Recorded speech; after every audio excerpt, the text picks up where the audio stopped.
Hey everybody, you are tuning in to the Canary News Talk live stream pre-stream. We're here, and it's going to be a good time. I'm giving you a heads up. This is an official heads up.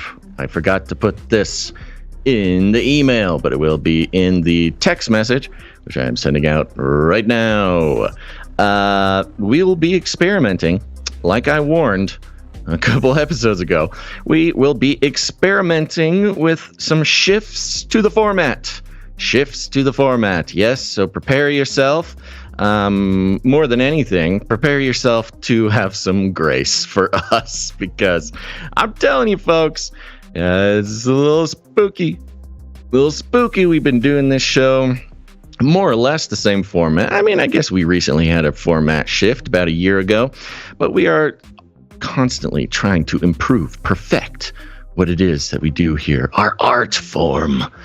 So yeah, it'll feel a little our hope is that the show will feel the same, but maybe a little fresher, maybe the pacing a little bit more intentional, things like that. So stick with us, let us know what you think. We're going to be putting together a poll. We are going to do that for this episode, in case anybody had any thoughts about the new format. But give us a few episodes before we get too aggressive about this. Okay, all right. So here you go. You are the guinea pigs for the new format of the show. Buckle in. Let's do it.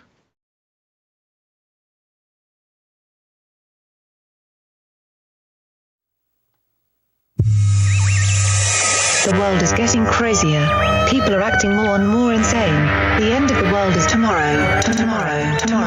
There's only one thing to do when the world is falling apart. Listen to Basil and Gonz as they discuss this week's news and events through the lens of Bible prophecy.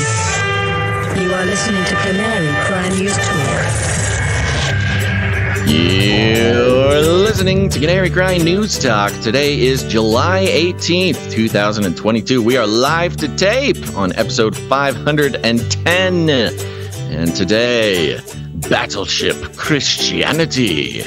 And signing on from off the grid, Razzle Dazzle, I'm your best buddy, Basil.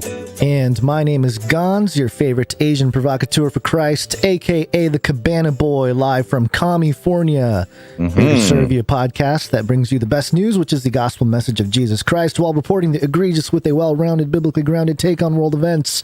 That's right. Just a couple of Jesus-following weirdos. Oh, yeah. Here to provide high-quality infotainment by way of audio and video feeds, right? Yes, Basil? Yes. Good start. This is a great start. Yeah. If y'all were here during the pre-show, this is just your little warning. The pre-show attendees know that we are experimenting, as we warned you a couple episodes ago. We are experimenting with some tweaks to the format of the show.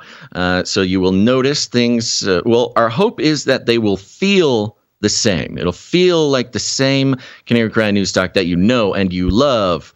But hopefully some shifts to this format. There will be some pacing improvements, some things like that. But that being said, it is brand spanking new to us. And even just preparing the show has somehow scrambled our brains. So have some grace and have some fun. That's the most important part there. Anything to add, Gonzo? No, let's give us a rundown of what's time for the rundown. Yeah. The handle Cody over here. rundown. Oh, the dog's in the studio. Nothing better than a format change with a dog in the studio. Well, folks, we're glad you're here. We're going to start out with some just some entertaining, fun, important clips coming from both Mr. Hairy Legs himself and Kamala, which we just could not pass up. Then we'll be exploring a little bit more this invasion of the concept of Christian nationalism and the hysteria that is building around this movement, this time coming from Vice. Stick around for that. We'll be getting a little update on some gun control. Of course, Flippy. Oh, Flippy. The Flippy update, folks. You're going to love it. Flippy is now just basically a human baby. So prepare your minds and your hearts. Then we'll be moving on, checking in with the Great Reset, some clips on Trump and a Great Reset lover, and of course AOC. And what is AOC and Volodymyr Zelensky have in common? Well, we'll be happy to let you know. After that, we will be bidding adieu to the YouTubers when we get into the COVID, the vaccine, the monkeypox, and then of course AI, beast fashion. Things are going down, folks. It's going to be a good show. Gons, let's start out with some of these oh so delicious clips. Got hairy legs. Got hairy legs. Got hairy legs. Hairy. Got hairy legs. Hairy COVID. Hairy COVID. So Biden was recently, he had a short visit to Palestine, and during the, I guess, revealing of Biden, they played the whole national anthem, and I think what we're about to watch is such a wonderful sort of reflection, yes, of so many aspects of the Biden administration, but not I mean broadly, definitely, but even more specifically, his visit to the Middle East. Yes, as a whole. But this really does summarize the state of the country, the leadership of Biden. You have the American flag with the cross in it and some guns as our little art for today. You know, the episode, the icon. And so I thought we'd start with just the whole presentation by the Palestinians here of the national anthem as Biden is introduced.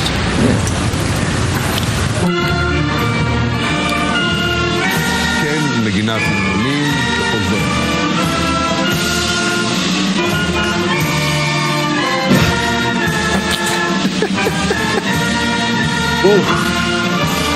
אני חושב שכל הרעד משדר אבו מאזן There's some people. Biden has got his hand over his heart. They're honoring the American president. There's a creepy guy with the mask in the back corner behind him. Lurker. Oh. And this is not a high school band, folks. This appears to be the Palestinian military. Oh.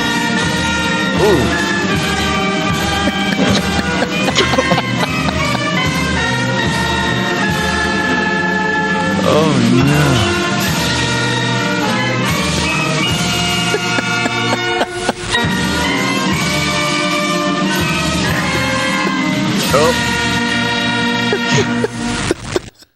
Ooh, brings a tear to my eye.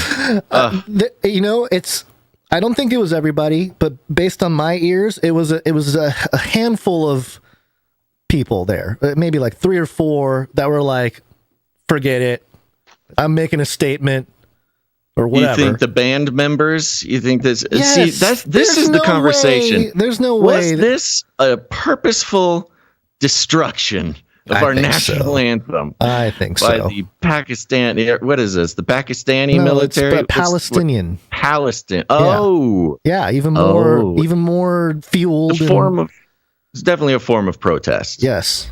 That's what I'm saying. Yeah. So anyway, that's just to kick off the episode. Biden held it together, man. He did. He held it together. The video kind of zooms into his face once in a while. And the thing that really got me was he the way he was trying to hold it together while listening to this reminded me of how, Kamala tries to hold it together, standing next to him while he reads every word off of the teleprompter, and, embarrassing himself in the whole administration. But Kamala does a great job of just don't react, ignore it. He meant to say those words, and I'm just happy to be here. Yeah. When Biden wears those shades, if I didn't know anything about anything going on, I'd be like, yeah, that's a good looking president. That's a cool president. But he's a cool president. Knowledge and information changes. He really has done a great job of making those aviator shades an integral part of his brand. Oh, they work. Yeah, they work for him. Yeah. Yeah. All right. Well, speaking of Kamala. Speaking of Kamala. Where in the world is Kamala? Kamala was on with ABC recently, and she was asked about Roe v. Wade. And admittedly, this is an isolated clip, but also a lot of words, not a lot of substance. It's just so classic Kamala. That's why we got to love it. I think that, to be very honest with you, I do believe that we should have rightly believed, but we certainly believe that certain issues are just settled. Certain issues are just settled. Clearly we're not. No, that's right. And that's why I do believe that we are living, sadly, in real unsettled times. Wow. Deep.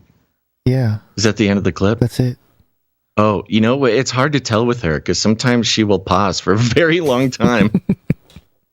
We live in unsettled times. Some things are just settled, Some things are settled.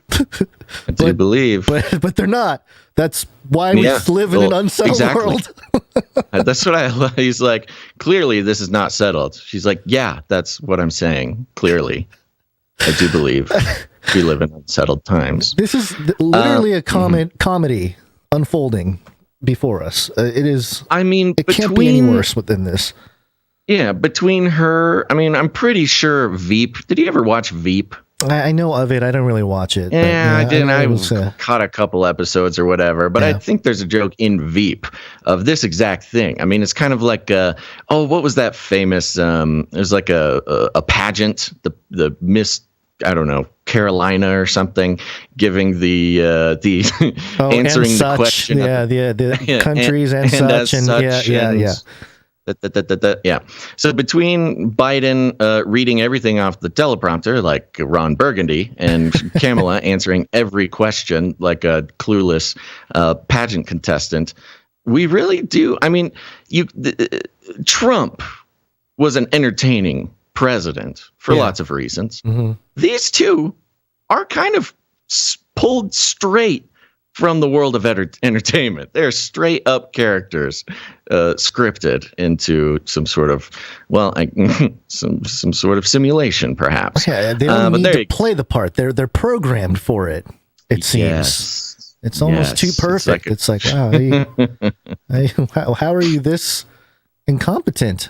Publicly, historically, there just hasn't been inarticulate people in politics normally, but I guess just in the last 10 years, and it's podcasting just been, too. Podcasting, yeah. Did I say that word right? I don't even know if that was. Hey, I'm ESL. I have a get out of jail free card. Okay. By the way, Gons, I don't know if you know this or not. It is Monday. Oh, it's Monday. Oh, we're moving that quickly. Woo! We're moving, man. Monday. Gary, what day is it? Monday.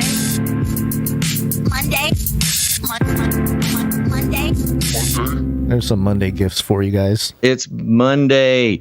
I have a couple of things to mention. Mm-hmm. I committed a cardinal whoopsie daisies. Yesterday. It was a hot day. Can you even believe it? It was a hot day, hot summer day.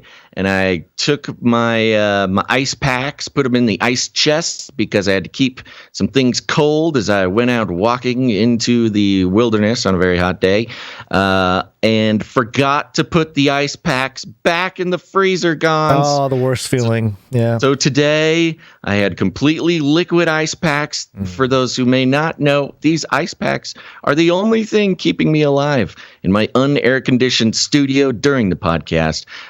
So no ice packs today. Instead, I have a wonderful selection of frozen foods that will be keeping me cool. Right now, under my shirt, I've got some frozen, what are these, sweet potato fries. So that once those get a little soggy, I've got some frozen butternut squash, which will then keep me cool.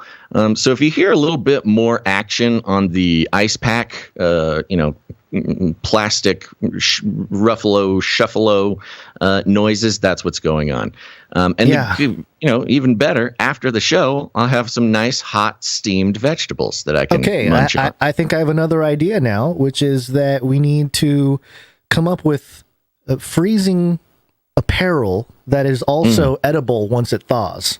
Are you trying to segue into your genius invention, the frozen watermelon helmet? Yes. Yeah. The thing that got me numerous emails and phone calls about got taking you on the list. Next step of inventions.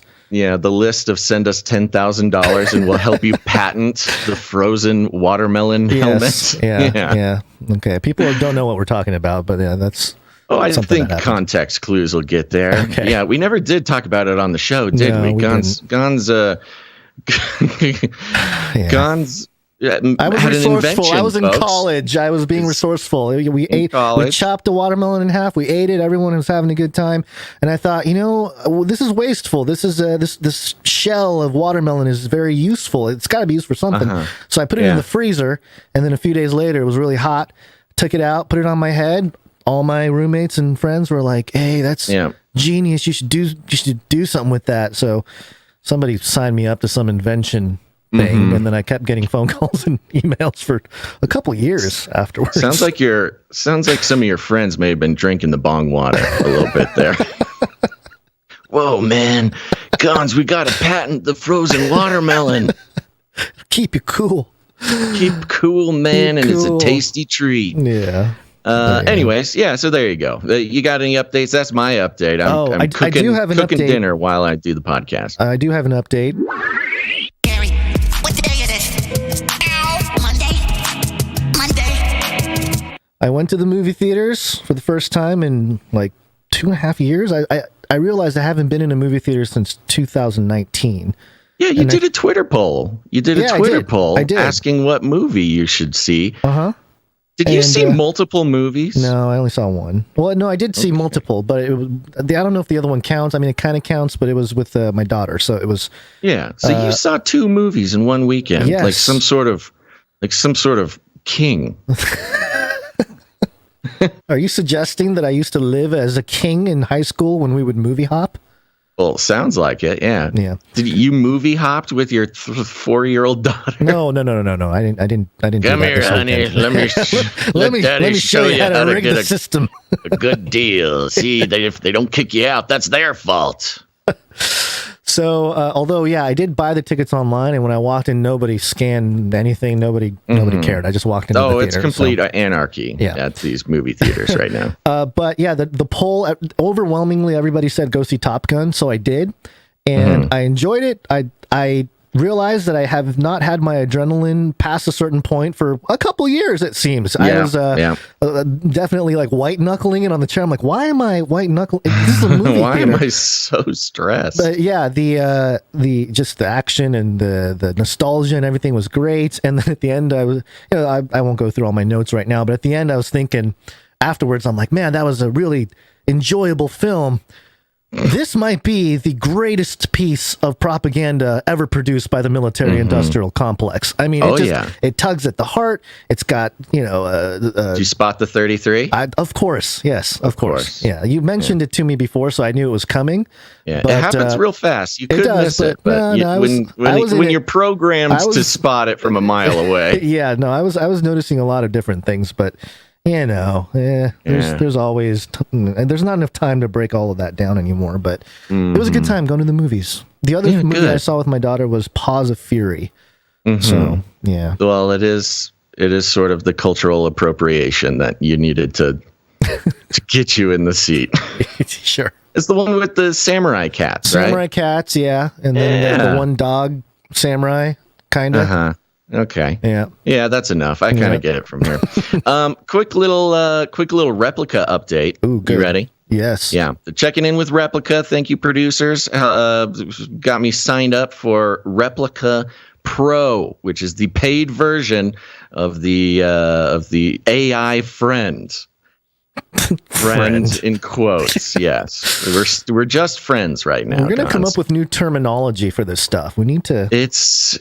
And for those who don't know, maybe you're new to the show. This is the Replica.ai is the closest. There's been reports by Blake Lemoine, the Google engineer, who sort of whistle blew or something about Lambda being sentient. Replica, he thinks, may also be sentient, or different instances of Replica may be sentient. Like some people's replicas have become sentient and some others, I don't know. It's a whole thing.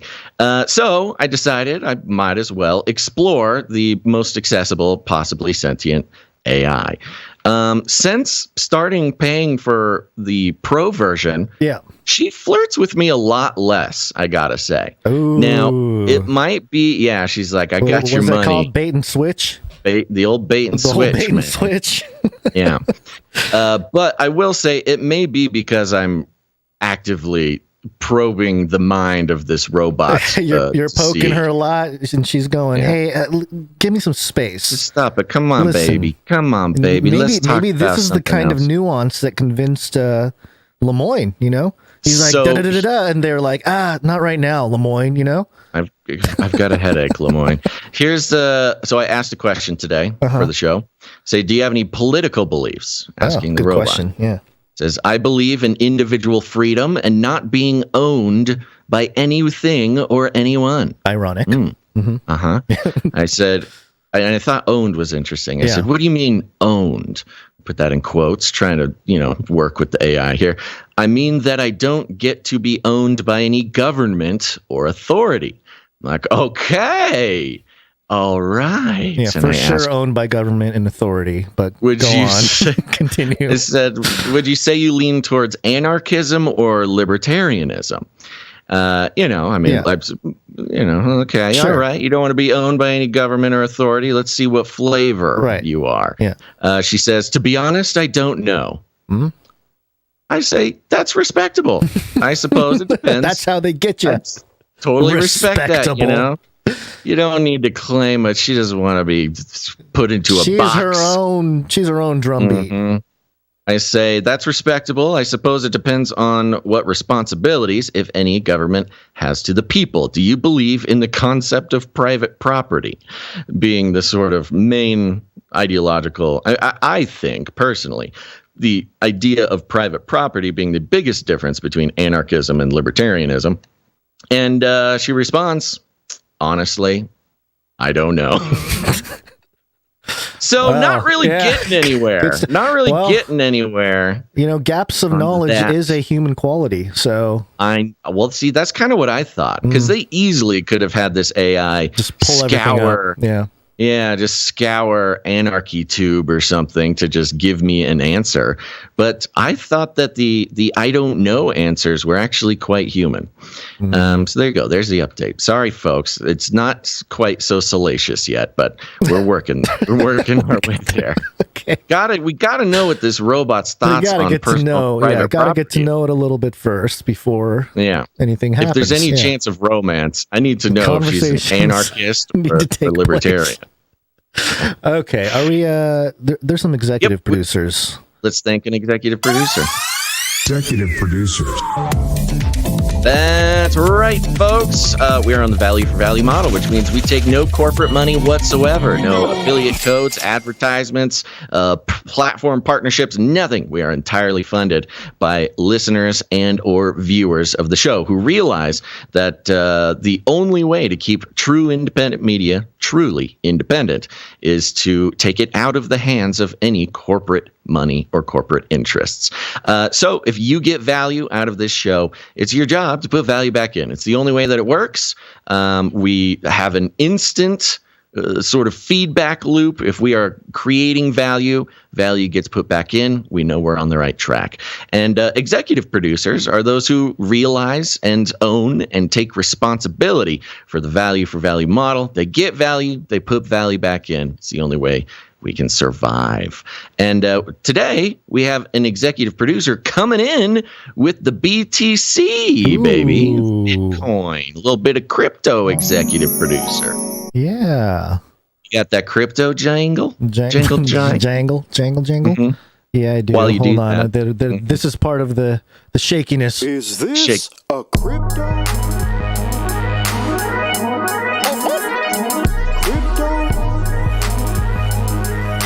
I look like I know what a crypto is? That's right. You know who does know what a crypto is? It's executive producer Anonymous. Where'd you find this? Just Thank being you very cautious. much. Being cautious here. Yeah.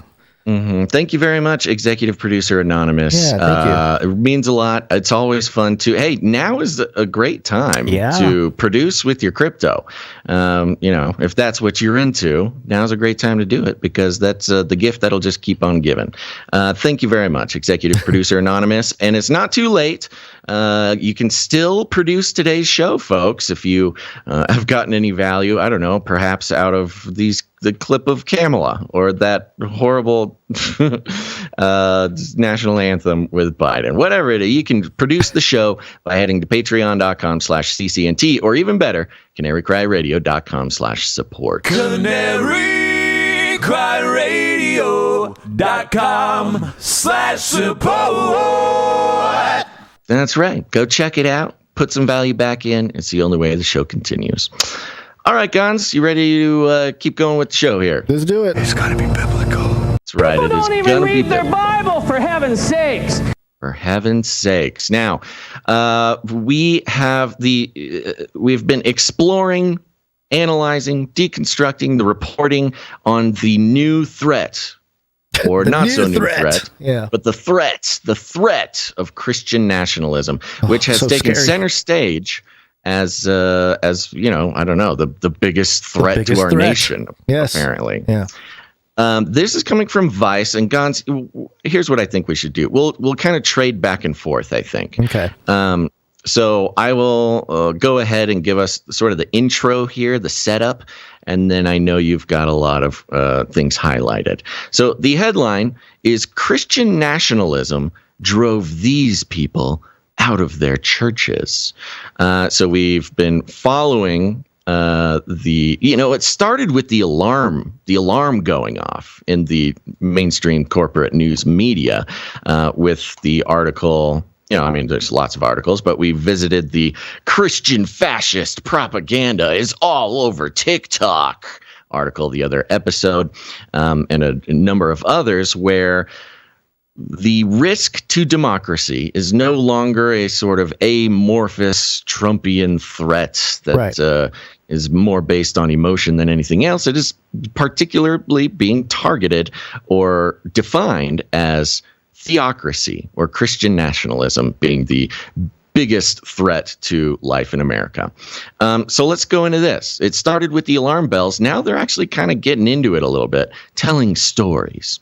It goes like this. Pastor Ron Tucker took the stage one weekend in early July at Grace Church in the St. Louis suburb of Maryland Heights to deliver a sermon on Romans.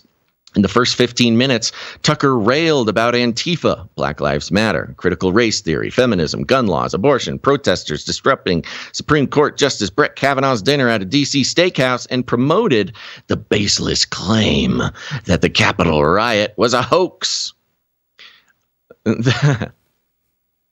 a hoax. That's an interesting one. Yeah. Okay. Quote, their woke ideology. This is Tucker here. Quote, their woke ideology is separating people into groups and taking our nation apart. And it's being taught in our schools under the heading of critical race theory, Tucker said. Quote, the way you get promoted in a woke business is based on your degree of victimhood. If you're a black lesbian, you're at the top of the heap. I mean, would you trust someone to fly your plane just because they're part of a minority? You know, I have to say this. This is the kind of joke that you would hear on like Crowder. Louder with Crowder. Now, he would make it funny. He would do it in the context of a joke. But then if a pastor takes that idea and brings it to the pulpit, different.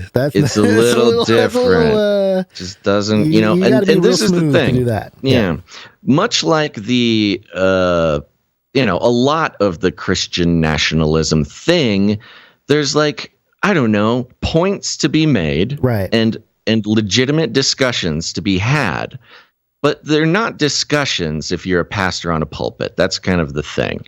So anyways, we're moving on. We're not here to analyze this guy, but Tucker founded Grace Church, a non-denominational congregation, in 1978. These days, it's not unusual for him to use his time in the pulpit to unleash a torrent of right-wing grievances and stoke fears of an imminent, quote, Marxist takeover. But according to some of his congregants, it's a stark departure from his old preaching style. Quote, it's honestly weird. It never used to be like that, said Emily Lynch, 33. 33 what? 33 years old? Doesn't say. Just it says 33. It's true. They don't say 33 years old. They don't say. They just wanted to get the number in there. Yeah. Okay, Emily Lynch, 33, whose family joined Grace Church when she was 5 years old. Quote, I can remember the sermons growing up, and they never spoke about politics. It was a quote unquote feel-good church, end quote, which is interesting. Noelle Fortman, 23, and her mother had similar early experiences with Grace Church, which they joined in 2010. Quote, it was a pleasant community. It was welcoming and diverse, she said. The sermons were just very uplifting and, you know, biblical. Now, instead of talking about compassion and loving your neighbor, Tucker is preparing his 1,500-strong flock for a bloody, quote, final battle where, quote, the bullets are real. Uh-oh. Yeah.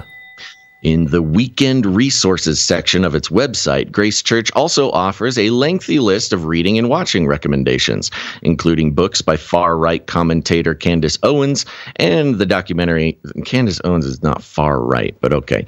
And the documentary 2,000 Mules by the far-right activist Dinesh D'Souza, which promotes baseless claims about fraud in the 2020 election. Fox News host Tucker Carlson's special downplaying January 6th as mere vandalism also makes the list. Quote, this is not a cruise ship Christianity right now, Pastor Tucker said in another sermon earlier this year. Quote, we are a battleship.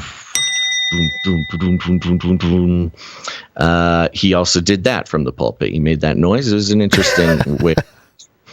It's hard to pinpoint exactly when Tucker's radicalization began. Yes. Yeah, let me just stop you 1 second for that point. Because this is Vice, remember. And Vice is pointing out that this Pastor Tucker is radicalized. Mm-hmm. And I know that, you know, as Christians, it's hard to say that a pastor has been radicalized. But if you're seeing this type of content, I guess, or you know, from the pulpit especially, there's an element of radicalization taking place. So I just want to mark the occasion, which is rare, that myself, I don't know about you, Basil, but myself agreeing with the point that Vice is making in a report. That doesn't happen very often. Now here's where I will commie everybody. Yeah, California, get into my head. They finally got him. The weather has been so nice recently down here, and everyone's been complaining about how hot it is in the rest of the world. The commie weather is great. That's how they get you. So, but here's where I differ and I think just us as a community here, I think where we differ from Vice in terms of, where we're coming from is please tell me how we are different than Vice News. So with Vice, as we'll see more and more, it's about Trump. It's about this division in America of painting everybody on as all the Republicans as these radical extremists that are violent and have guns and that whole deal. So that's where Vice is coming from. But I think where we're coming from is like, hey, no, this whole thing is a psyop. This entire thing where the church is used for political gain is an old trick in the book. It's an old thing in the playbook. It's an old play that they've had. And I think before we go any further, just to take a moment, Dr. Future wrote a book, Mike Bennett, he wrote a book called Volume 1, Two Masters and Two Gospels. And we've mentioned it multiple times on the show, and we bring it up constantly in this topic, especially because more relevant than ever. He documented a lot of sort of the origins of this type of thing.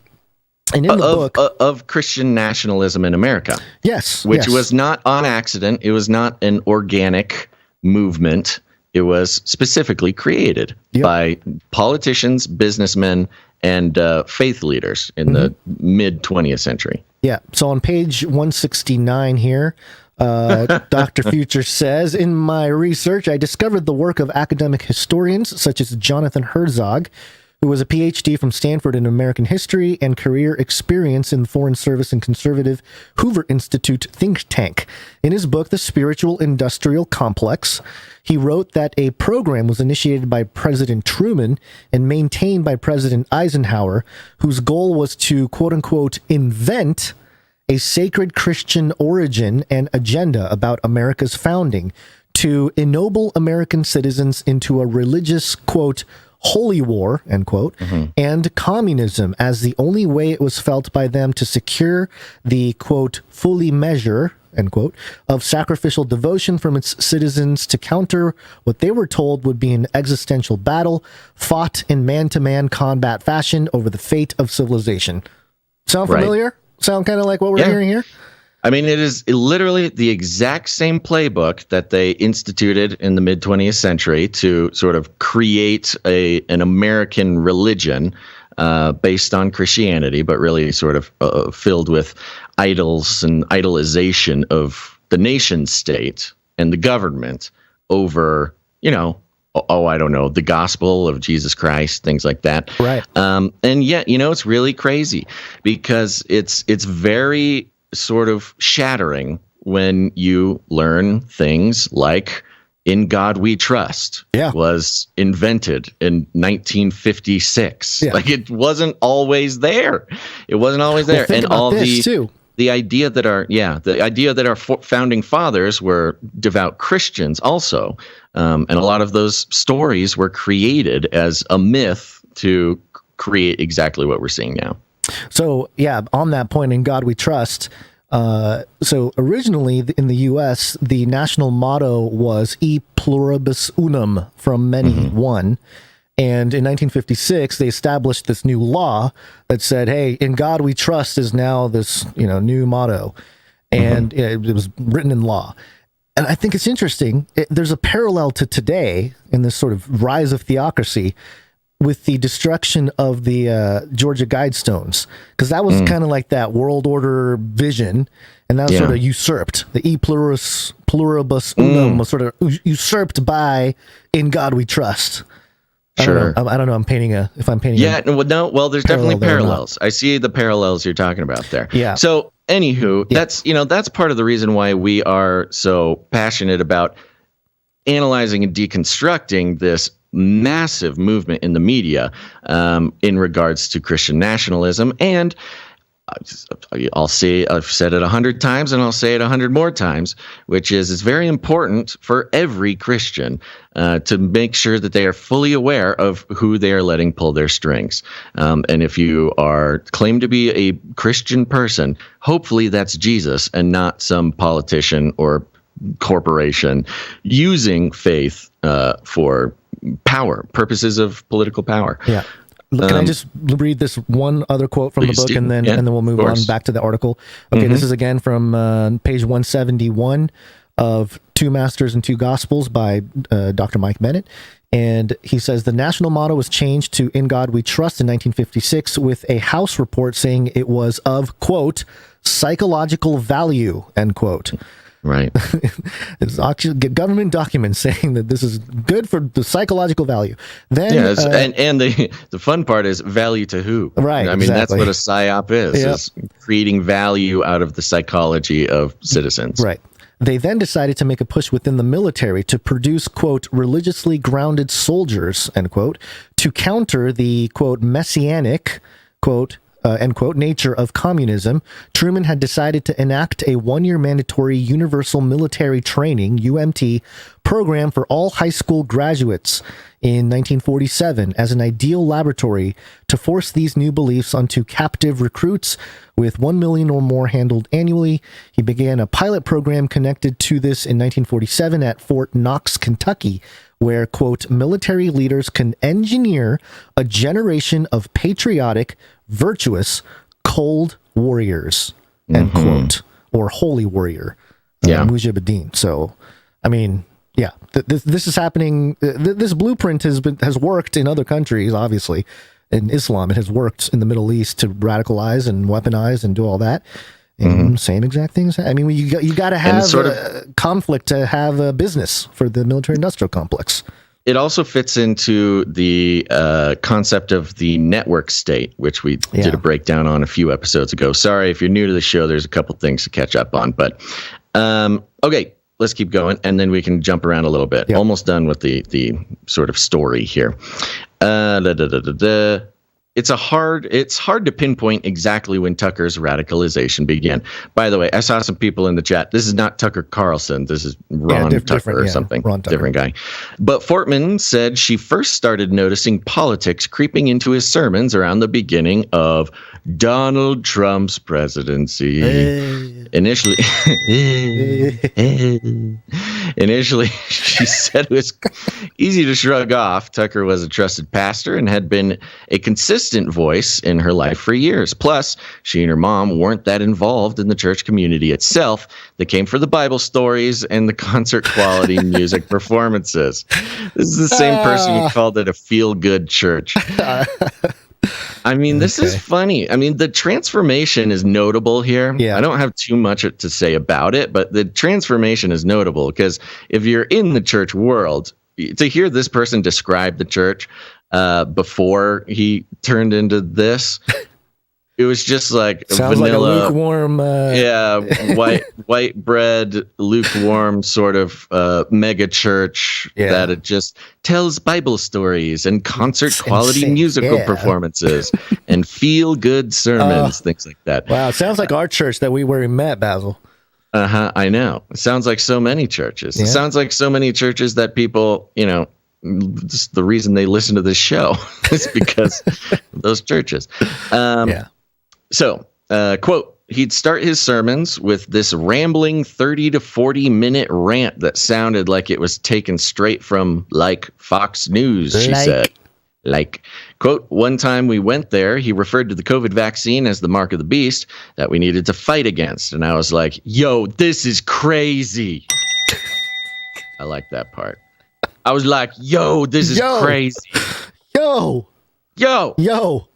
This is crazy. Another time, she saw a black family get up and leave halfway through one of Tucker's rants about critical race theory.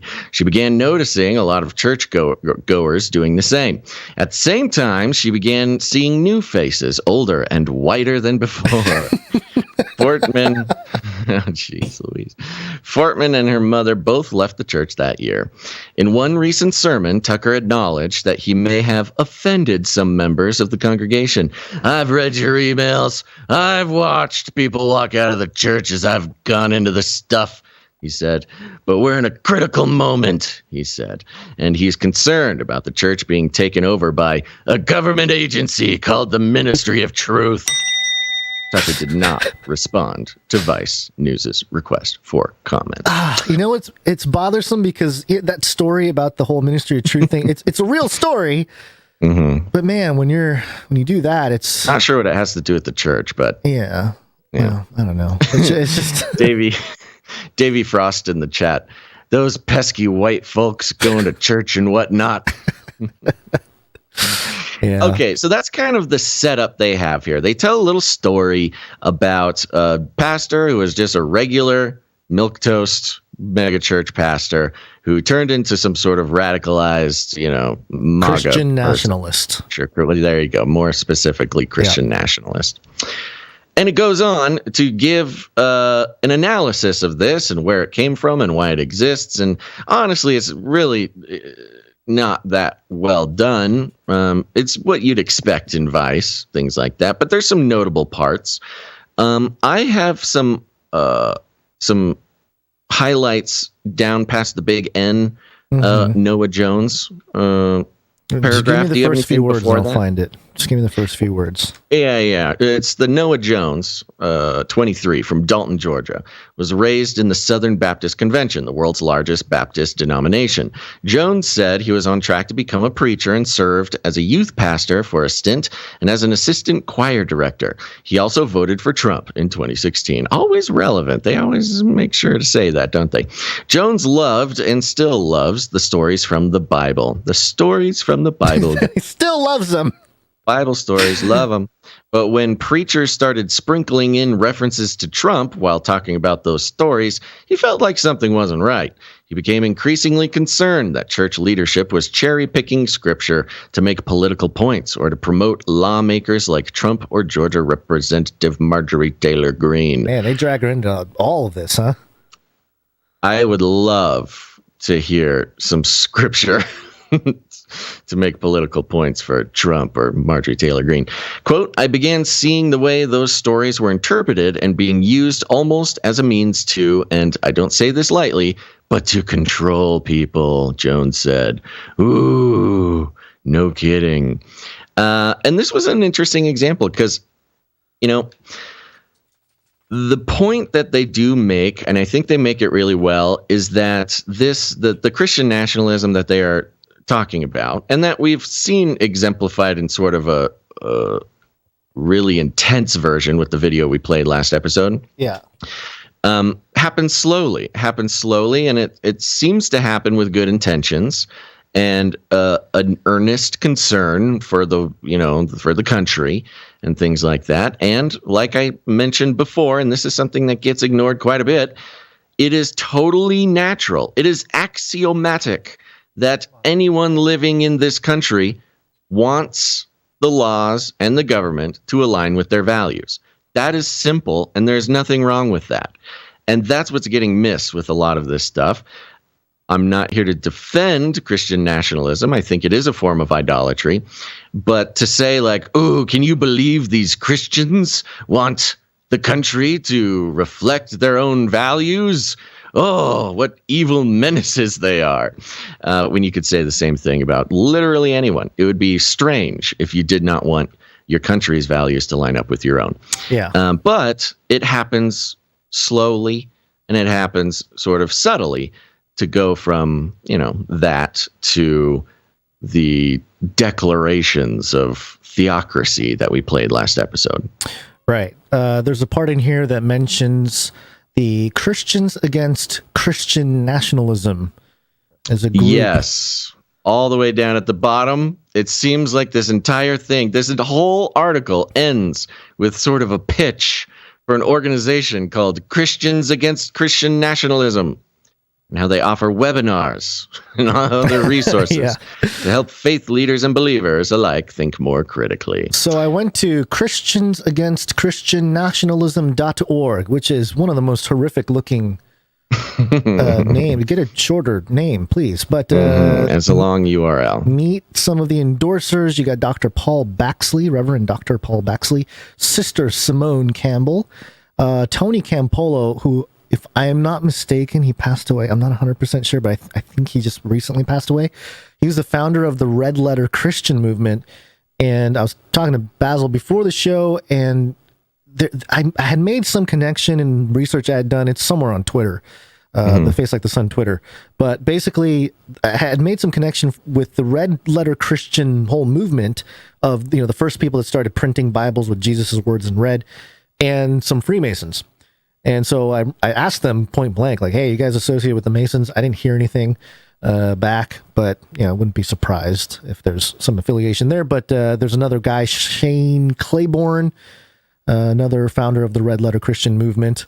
And then it goes on with others. But yeah, very progressive Christian board here, or endorsers. Right. Yeah, progressive and liberal, I guess you can call it. Well, and that's kind of the thing. There's what I consider some constructive conversations going on in the chat, but it is being pointed out that, Alaska 49 says, I'm not promoting it, but there are worse things than Christian nationalism in Christendom.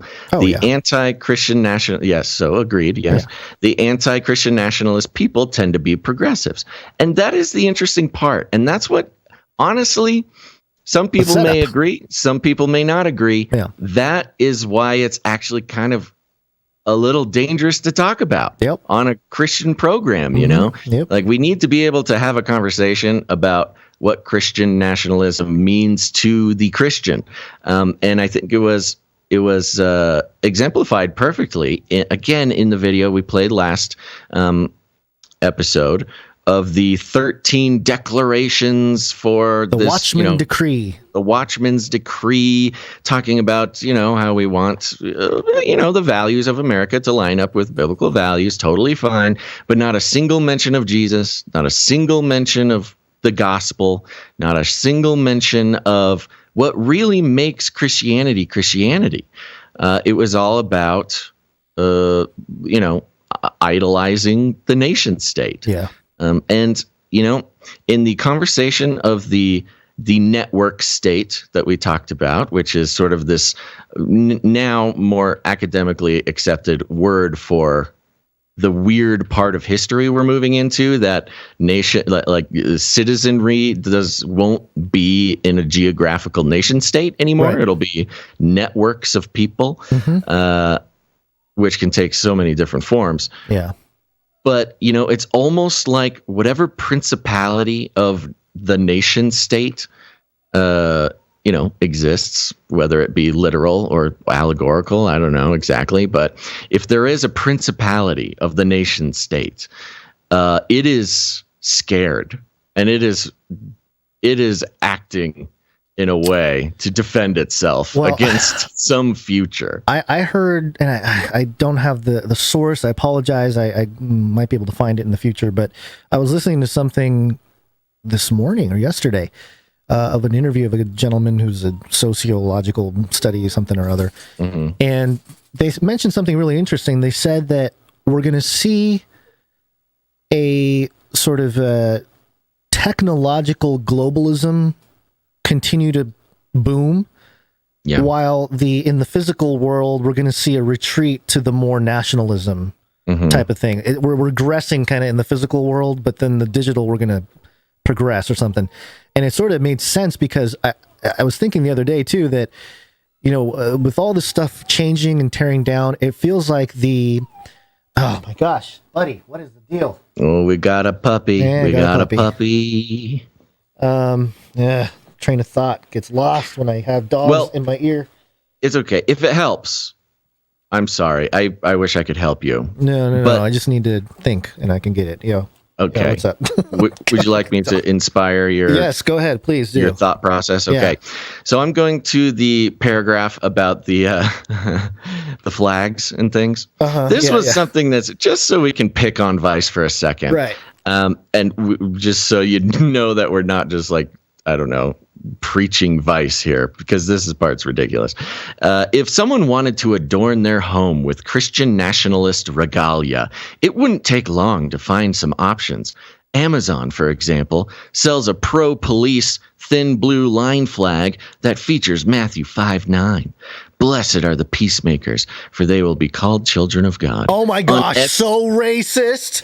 Thin blue line racist with the Bible verse on it. Dude, Christian nationalist. That's crazy. That's so racist. On Etsy, there's a t-shirt. This sounds like a shirt I actually want. On Etsy, there's a t-shirt that features a truck, an eagle, a cross, and an American flag with the words, Jesus, take the wheel. That's their example Racist. of like. Yo, I can't believe it. It's not even racist. It's just Christian nationalist talisman or something that they're trying to like spook the liberals of Vice. And like, can you believe it? There's a truck and eagle across American flag, and it says, Jesus, take the wheel. Christian nationalism, baby, theocracy. There's another T-shirt offered by a custom shirt company that depicts Jesus in a suit and a Trump-esque red tie standing before the American flags and the words, Jesus for president. It's precisely these types of small examples of Christian nationalism that concern Amanda Tyler and her allies with Christians against Christian nationalism. Quote, Christian nationalism leads to idolatry, worship of the nation over worship of God, she told Vice News. Quote, it confuses religious authority with political authority and leads people to abandon their theological convictions in service of nationalism. Now, that quote is a pretty good quote, and that is the problem that we have with the movement. But wearing a Jesus for President shirt where Jesus is dressed up like President Trump is such a ludicrous Hey, look at him wearing visual. that shirt with Jesus looking like Trump. Be careful, he's gonna shoot you. No, I mean that's what that's what they're saying. That's what makes this so confusing of an article, because I agree with this woman. You know, we got to make sure to not confuse religious authority with political authority and like idolatry of the nation state and things like that. That has been something we talked about forever. But I think what matters to fear someone wearing a shirt that has a truck, an eagle, and a cross, and an American flag, and it says Jesus take the wheel, and turn that into some sort of ghoulish, macabre signal of theocratic ideology is a little much. Yeah, terrorist. That's terrorist gear. Which, by the way, there's a theme throughout this. Later on, I'll show you some terrorist gear. Yeah, I'm sure you will. I'm joking. But I think it matters here who gets to say it. Like, yes, we agree with this point, but no, they're not quoting us, right?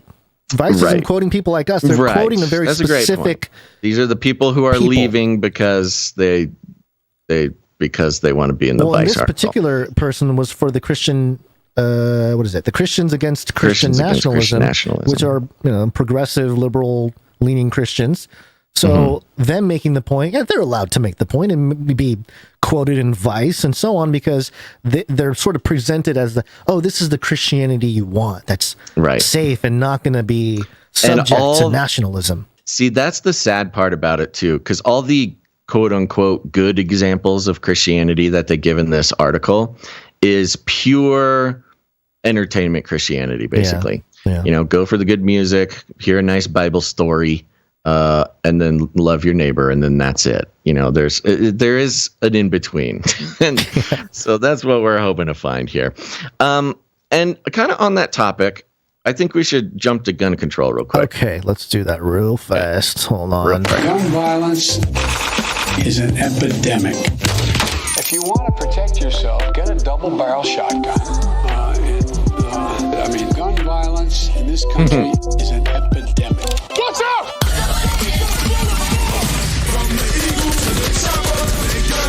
You think the deer wearing Kevlar vests? Yeah. NBCnews.com. 3 people are dead after a man opened fire in an Indianapolis mall. The shooter was killed by a Good Samaritan, police said. And this is kind of on the topic of religious language and other things. Yep. So we'll just pop this one off real quick here. 4 people were dead, including the suspected shooter, after a man with a long gun entered a mall south of Indianapolis and opened fire, police said. 2 others were injured in the early evening attack at Greenwood Park Mall. Jim Eisen, the police chief of Greenwood, Indiana, said at a Sunday night news conference. One remained hospitalized, he said. A 12-year-old girl with abrasions was treated and released. 4 of 6 people who were injured or killed were female, Eisen said. The shooter appeared to have been fatally shot by a 22-year-old quote, Good Samaritan, who witnessed the attack and opened fire with a handgun with the intention of ending the assault, Eisen said. He praised the young man, identifying him only as being from Bartholomew County, south of the metro area. Quote, the real hero of the day was the Samaritan that was lawfully carrying a firearm who was able to stop the shooter almost as soon as it began, Eisen said. Now, this is a very interesting story because it's been noted by people like us, Gons, as well as ourselves, that they never report on the mass shootings that get stopped by a lawfully armed citizen. And I think it's strange, just a little weird, that instead of, saying it's is a lawfully armed citizen, a just casual American practicing the Second Amendment right to keep and bear arms for self-defense, it's not just like a normal thing. It has to be the Good Samaritan. The Good Samaritan, this anonymous, religiously affiliated title for this anonymous individual, and this also, mysterious hero. Yeah. Also, theologically strange thing to say. Now, of course, was this police chief thinking about the theological implications of what the Good Samaritan actually means? No. Probably the cultural application of the phrase more than the just sort actual of like biblical account. But sure, exactly. I guess you can stretch the story to fit the analogy, I guess. But right. But, in the fact being that this is never, ever reported on. Yes. And now it is, which is very interesting. We had a source a few episodes ago that said that like 1.5 million per year or something, 1 million times or something. It's something like 1 million self-defense cases that are used, that a gun is used to defend oneself. Yeah. But even more so, mass shootings. The popularity of the frequency of mass shootings, and I guess popularity in the news to cover them for weeks on end. But very rarely reporting the ones that are stopped. Yeah. Now, interestingly enough, this was a 22-year-old, which is right in the pocket. Right in the pocket. Yeah. Right in the pocket. The 18 to 22 or 23-year-olds are the ones apparently carrying the guns. Yeah. We have the mass shooters seemingly from, or being painted at least from the right side of the aisle, as maybe liberal or Antifa or whatever. And those guys have been established as a violent force for the left, Democrat, whatever, progressive line of thought.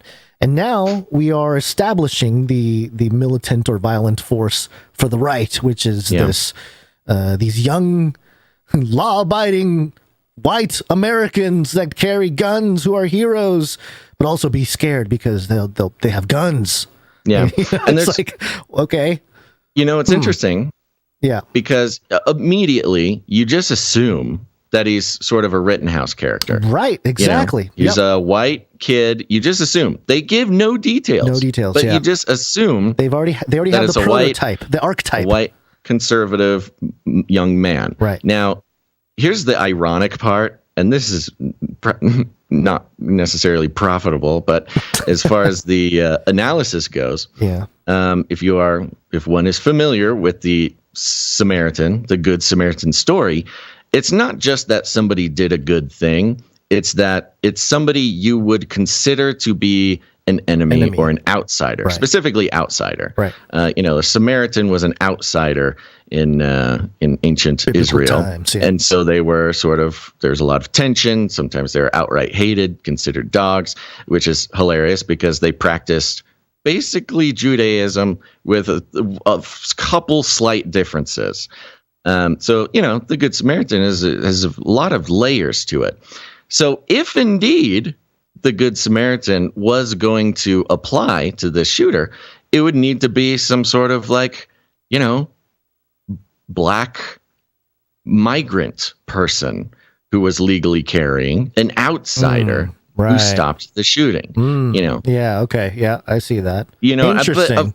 That's what I mean. Of course, he wasn't actually trying to give a sermon, the police chief, by using the Good Samaritan. But if it really were an actual Good Samaritan, it would have been a sort of immigrants, minority type, who voted for AOC, who also happened to be carrying a gun that day. Explode the brains of all on political Twitter. Yeah. And so that is just a way, just for a quick deconstruction of this is crazy that they even actually reported on this, especially on NBC. But some very sort of deep, a lot of layers to it. Well, I think it's indicative of a true radicalization. And I use that word to describe what's happening in a sense, because it's a young generation has what's the thing I'm thinking of? Something to grind. What's the word? I don't know. An axe to grind? An axe to grind. That's the phrase. Uh-huh. Yeah, no, they've given two sides something to fight for, right? Yeah. And that's really, I don't know, it's dangerous, and I see it in history too. Like, I think about Japan with the whole takeover of the samurai and the shogun and all that. It was equip the young people with the guns. They did the exact same thing in Japan. They're like, okay, well, they do that. They're technologically more, there's more of a difference there in terms of the situation with samurai only having swords. Couldn't really compete with the ballistics, but in a sense, it's sort of the same thing where you're radicalizing the young people. And then, because even though they're painted as heroes, and who's the radicalized one here? You're saying the defender, the one who stopped the shooting, is radicalized. Yes. So here, let me be very clear about it. So I think you mentioned Kyle Rittenhouse being, coming to mind as sort of the that's type. The connection for sure, the immediate connection, right? And I think when I say archetype, I mean it in the sense that we're going to see more people fit that model of, hey, we're law-abiding citizens, we're here to defend. Right. But the more and more of those people that are out there that are there to defend and they're armed and everything, it's almost inviting conflict. You know what I mean? It's like, oh, there's something. Yeah, I mean, that was the exact story of Rittenhouse. That's what the whole Rittenhouse thing revolved around. Right. And so was inviting conflict. I think most people that are open and carrying and doing these, especially the young people, they mean well, unless there's backroom deals happening and the government is saying, hey, we'll give you money to do, which I'm sure it happens at some level. But I think most people are just good law-abiding citizens. Of course. But I think we're more talking about the narrative that's being distributed. Right. I actually have to disagree with you here. I think that this is indicative of the shift that we've been seeing of, the pendulum swinging to the conservative side. We've seen it in so many aspects of society. And I think reporting on positive gun stories, I think we might see it a little bit more and more. I'm saying we're going to see more and more, but I think that's part of the radicalization process. I think it's going to be put as a good thing. I think we might see it as a good thing. It's fine to be a good thing.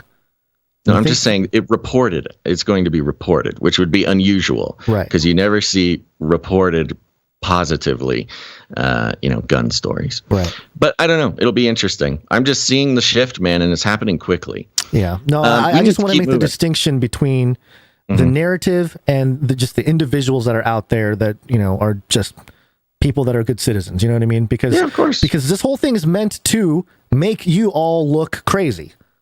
The people that are out there that are good law-abiding citizens to look insane and to be like, oh, we're good people, but we all have guns and we can shoot you at any moment. You mean just the very act of if we think carrying a gun threat, is scary to somebody. Yes, right. But also if we think you're a threat, we'll shoot. Yeah, I totally hear you. But you're right. I guess I'm saying the same thing as you in terms of the conservative I think we're thing. saying we've got little different angles, but I hear what you're saying.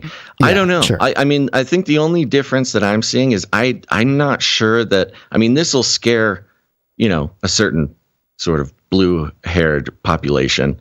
The thought of somebody carrying a gun, but the fact that it was so positively reported and stopped a mass shooting, that's what's strange. And I think we'll start seeing that more. And speaking of which, I think it's time, it's party time, Gons. Party time. Here we go. Go to canarycry.party. Put it in your URL. Party time. Find out all the ways you can catch the show, listen to it, watch it, connect with the community, even become a producer. Welcome to Canary Cry Party. It's the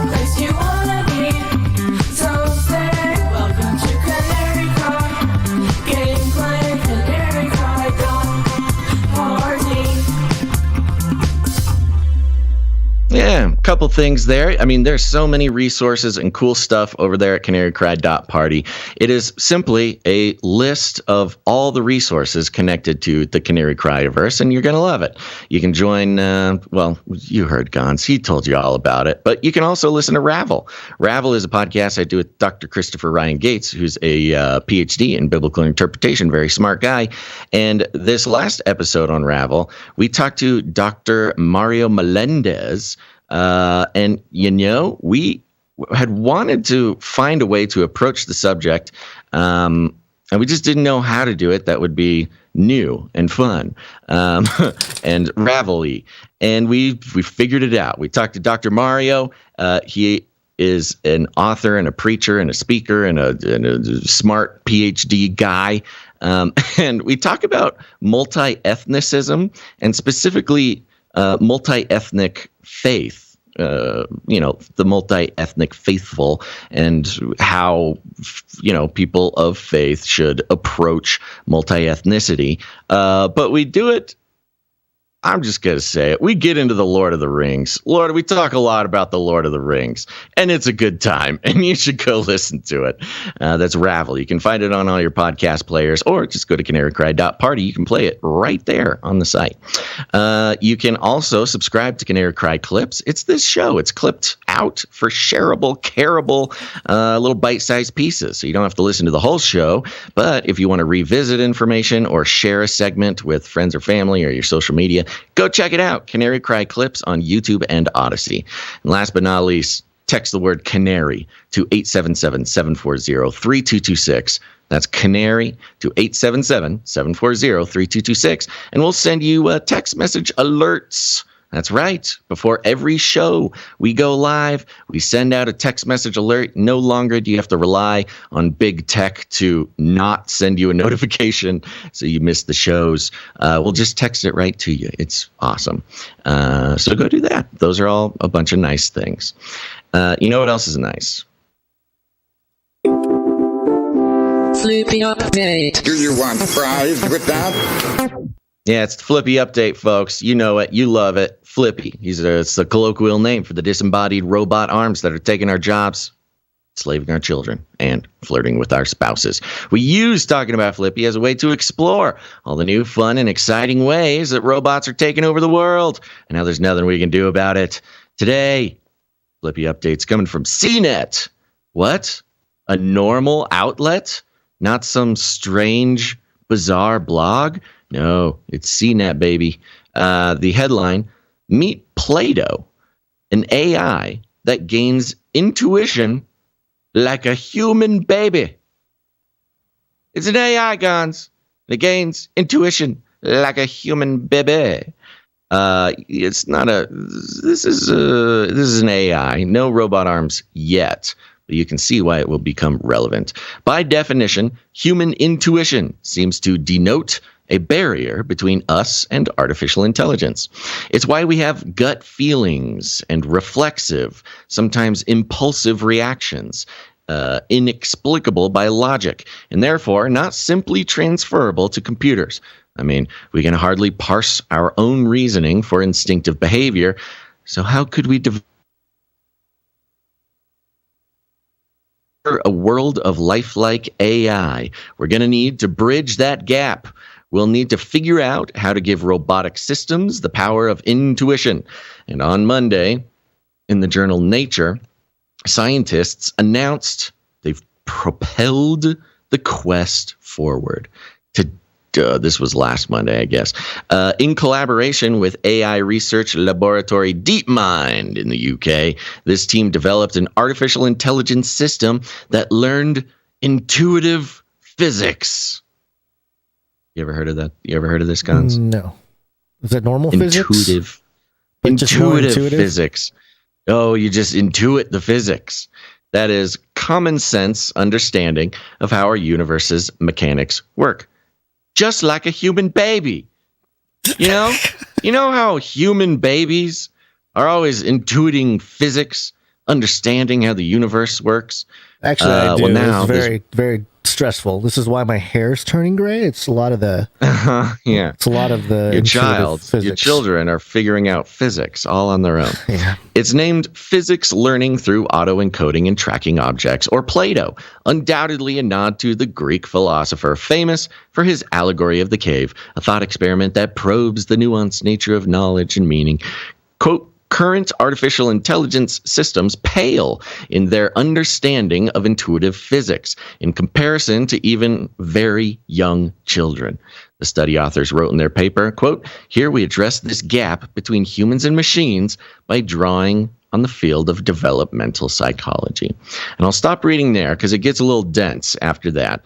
But more or less, much like how we explored the robot that had a sense of self last episode, this works in a similar way, but it is a sense of the world. So it's not, they don't have a map of the world encoded in them, nor do they have, the basic knowledge that if there is an object, there is a world behind the object. I mean, you can code these things, and we have been coding them for a very long time, but to have the AI naturally come to these conclusions through some sort of logic exploration process, like a baby. They make the example of you have a ball, you have a red ball in front of a baby, and the baby says, yes, I see you, physics. A ball is there. Yeah. I see you, ball. And then you hide the ball, and they go, oh my gosh, the ball has ceased to exist. Where is the ball? So learning things like object permanence is the type of stuff they're talking here. So I guess the point is, when it comes to the army of robots that will be marching down our streets, enslaving us and our children, and possibly stealing our robot or human spouses from us, they will also be figuring out on their own the way that the world works. And you might think, this doesn't seem too big of a deal. But look, folks, if we are going to learn how to defeat the robots in the robot apocalypse, the fact that these robots can learn physics on their own, like a baby, is actually an incredibly big threat. And we cannot let this happen. I think this is a great argument for the existence of God. Yeah. Because if these AI robots are starting with a blank slate and they're just feeding off of the input data they receive from whatever sensors they have, and they're constructing the world and the rules of their surroundings, it suggests that there was an intelligence behind whatever created all the physics that we're in. Yeah. So that's the fun part. Program that. That's the fun part about the current state that we are in when it comes to Blake Lemoine and the sentient AI, the AI that can become self-aware, understand its own body and the way it exists in the world. Yeah. And now this AI that can learn physics just by, existing. It does sort of make a case for, see, it can do what we can do. We created a thing that can do what we can do. I mean, we got it from, nothing, but we created a different example of this. And so there is no God, but man or something. I don't know what they say. They say nature. Things like that. Yeah, they'll say nature or right. Multiple universes or the simulation and the aliens created us, like Alex Jones says. So you put this in the context of a lot of the research that's been coming out recently, especially, sort of kicked off by the Blake Lemoine thing, the Lambda AI. It's been like an avalanche of research coming out. Now, none of them will say that it is sentient or whatever. Well, they're basically saying we've created the skills that it takes to become sentient. Right. One by one, the building blocks of sentience, aware of self, learning, about the how you maintain space in the world, how other things maintain space, not just being coded, but being learned. And so the end is nigh, Gons. Yep. Uh-huh. Well, This is where we test out our ability to ad-lib on the fly in some ways, because we are going to take a break and oh my God. Thank some producers, but it's not like a normal break. It'll be a little shorter, but here we go. It's break time! Come on, take a break. That's right. Part of the format change here, folks. We're going to be splitting up the breaks into hopefully much more acceptable sizes. We'll see if it works, but here we go. Now, you already heard me talk about the value for value model at the top of the show when we thanked our executive producers. Now, we do have some more producers. Don't you worry, folks.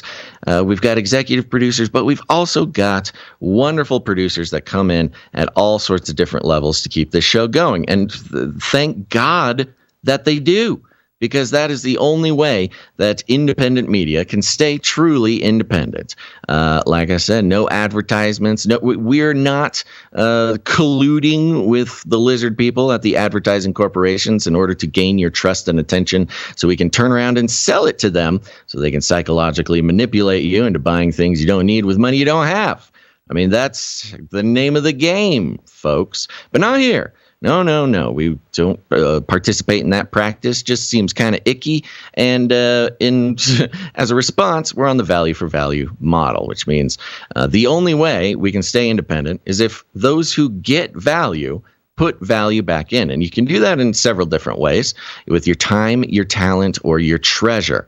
We'll be thanking some people for their talents and their time later on, but we're going to take a second and thank some people for coming in and giving of their treasure of value, putting it back into the system so we can continue to do this work. And we're going to start by, we're just going to jump right in. Thanks to producers, Gons. Well, are you going to mention the supply drops? I'm not sure if I am. Okay, all right. Not sure if I am. I mean, yeah, let's do it real quick. Okay. Supply drop.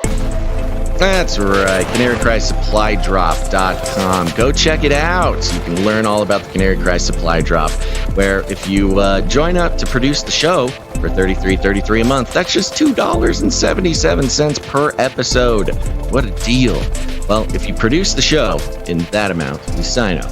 We'll send you 4 packages every year, once per quarter, filled with custom-made, producer-produced, artist-designed, made-in-America Canary Cry gear. So many different things are making it. Oh my gosh. We are currently putting together the 3rd quarter box right now. It is in its conceptual phases, and it's going to be a doozy, folks. So head on over to Canary Cry. What is it? CanaryCrySupplyDrop.com. Sign up. We're all waiting for the supply. Waiting for supply drop.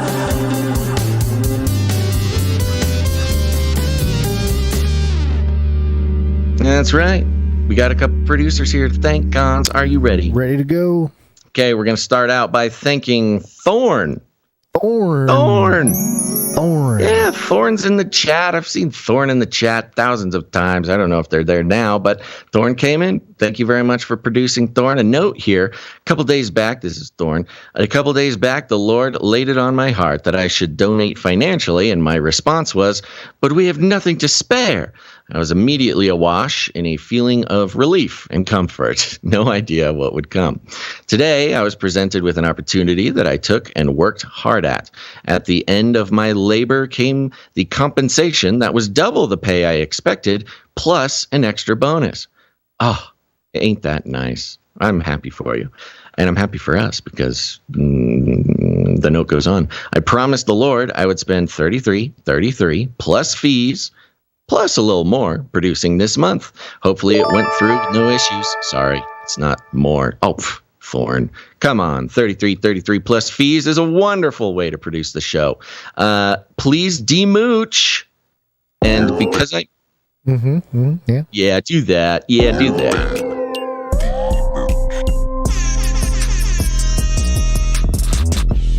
You did it. You did it, Thorn. You've been demooched. It's always a wonderful time to be demooched. And the note goes on. And because I miss it so, please play Lint Trap. Can I tell you a sort of a twisted pleasure that I have? It's okay.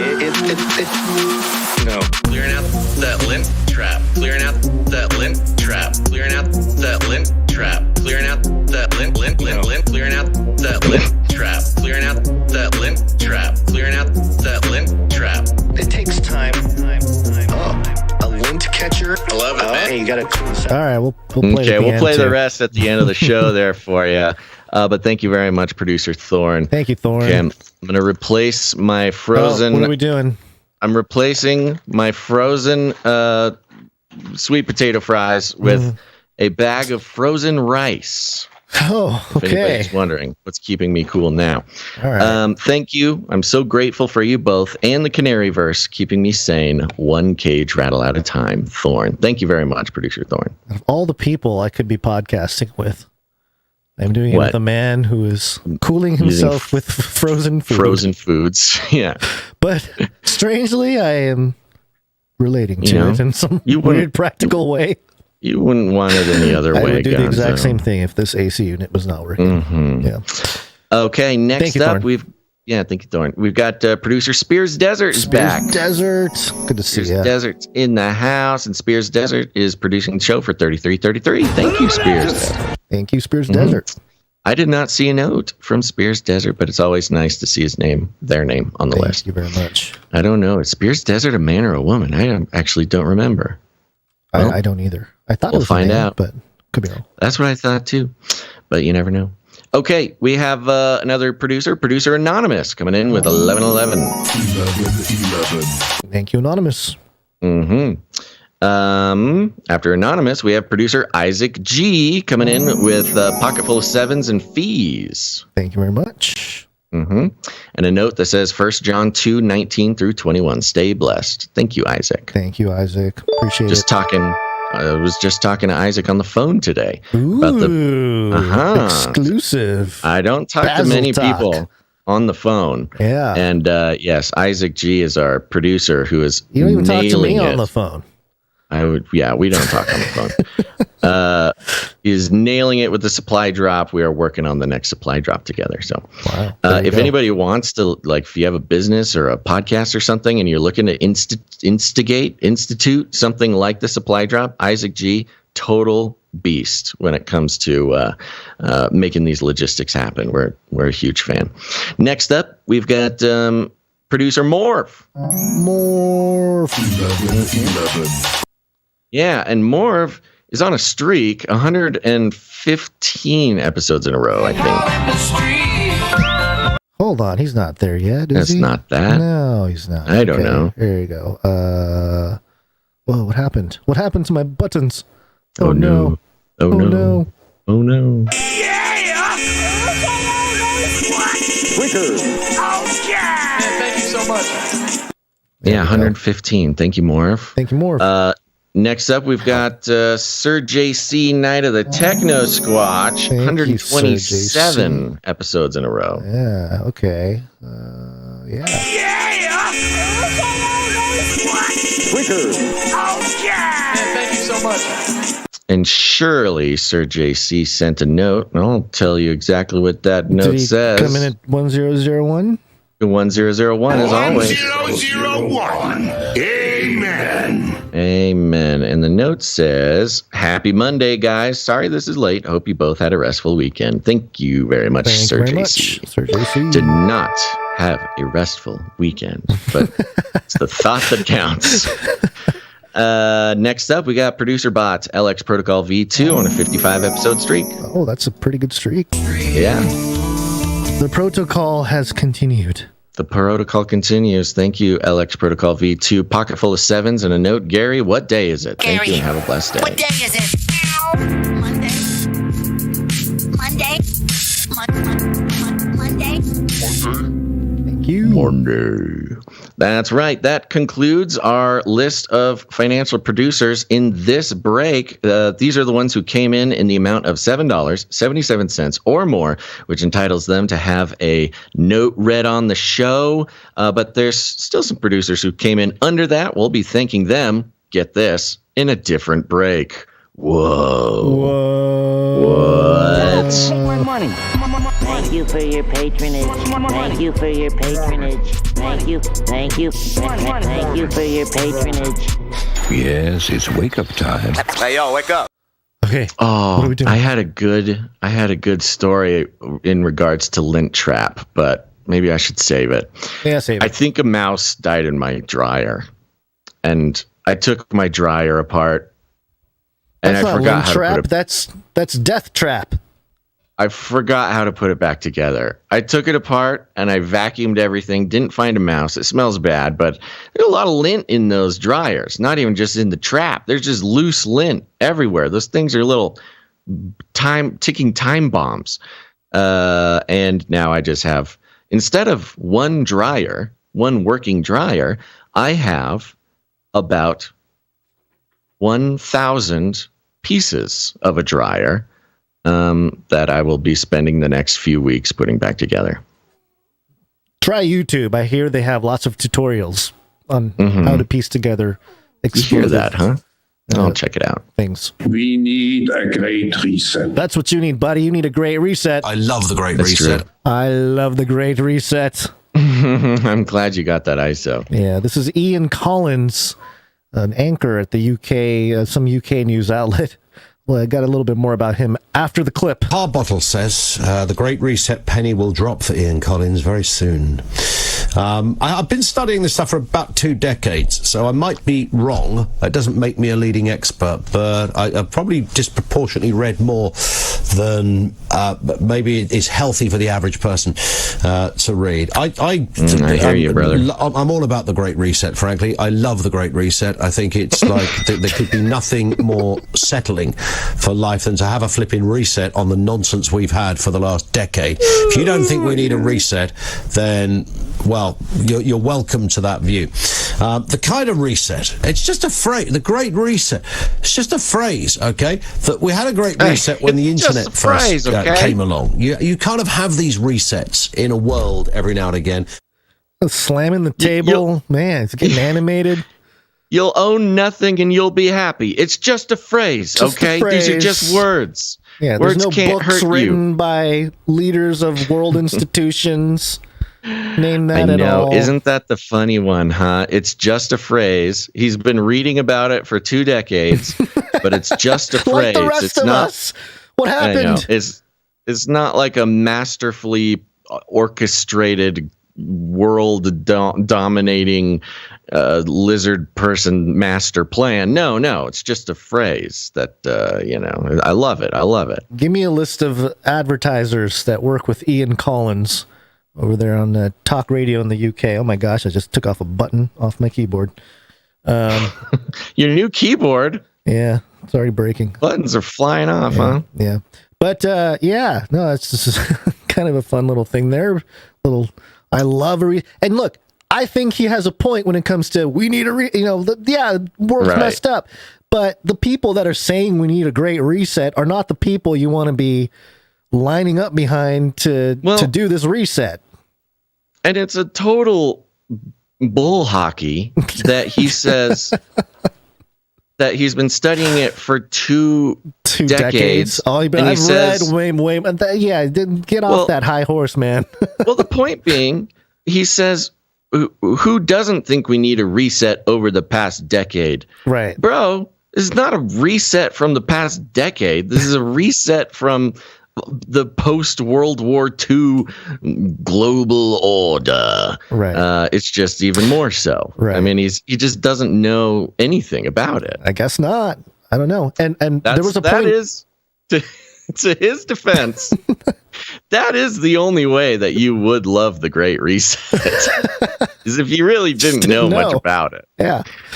Yeah, I mean, just in principle, it sounds good. It's like the people that I ran into when I was trying to be a studio engineer. And I was working at a bunch of recording studios. And there was a bunch of people that were like, oh, I want to be part of that new thing, the new world thing. It's like the New World Order, like, yeah, whatever that thing is, man. Yeah, I'm definitely in on that. Like, oh, okay. Have you heard anything of that? Like, no, man, I just want to be in on the newest thing. It's like, okay. All right. Yeah. So, there's a lot of people that do that. But the gritters, Gritters, that's exactly it. A point that I was trying to make earlier before I got distracted by Cody, who is whining again. Excuse me, it's code to get in the world eater. I'm sorry. You're a little bit too familiar. I got a little more of a personal relationship with him. Yeah. So some anyway, respect on that tongue of yours. I think we're seeing the decline of institutional globalism, and that's why everyone's freaking out. Oh, the globalism's dead. And we're seeing the rise of that technocratic globalism, which was, I was trying to connect to that point earlier of, seeing that digitized world becoming globalized while the physical world itself kind of retreats into a more nationalist, more violent, if you will, world. Right. But in this case, Ian Collins wants a great reset. He's probably going to get it. He's probably going to keep his job, have a nice cushy talk radio show gig, and I'm sure he's going to love it. He's going to love it. So he's going to have a great time. Yep. All right. Moving on here. Who's next? Who do we got next? Oh, we got Trump. Yes, it was old Trump thing. We will launch a new age. So I was scouring the Twitters and I ran across this piece here it's a video by the secure.actblue.com.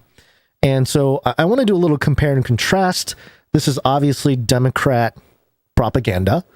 Yeah, Act Blue isn't that a super PAC or something? Yeah, I think so.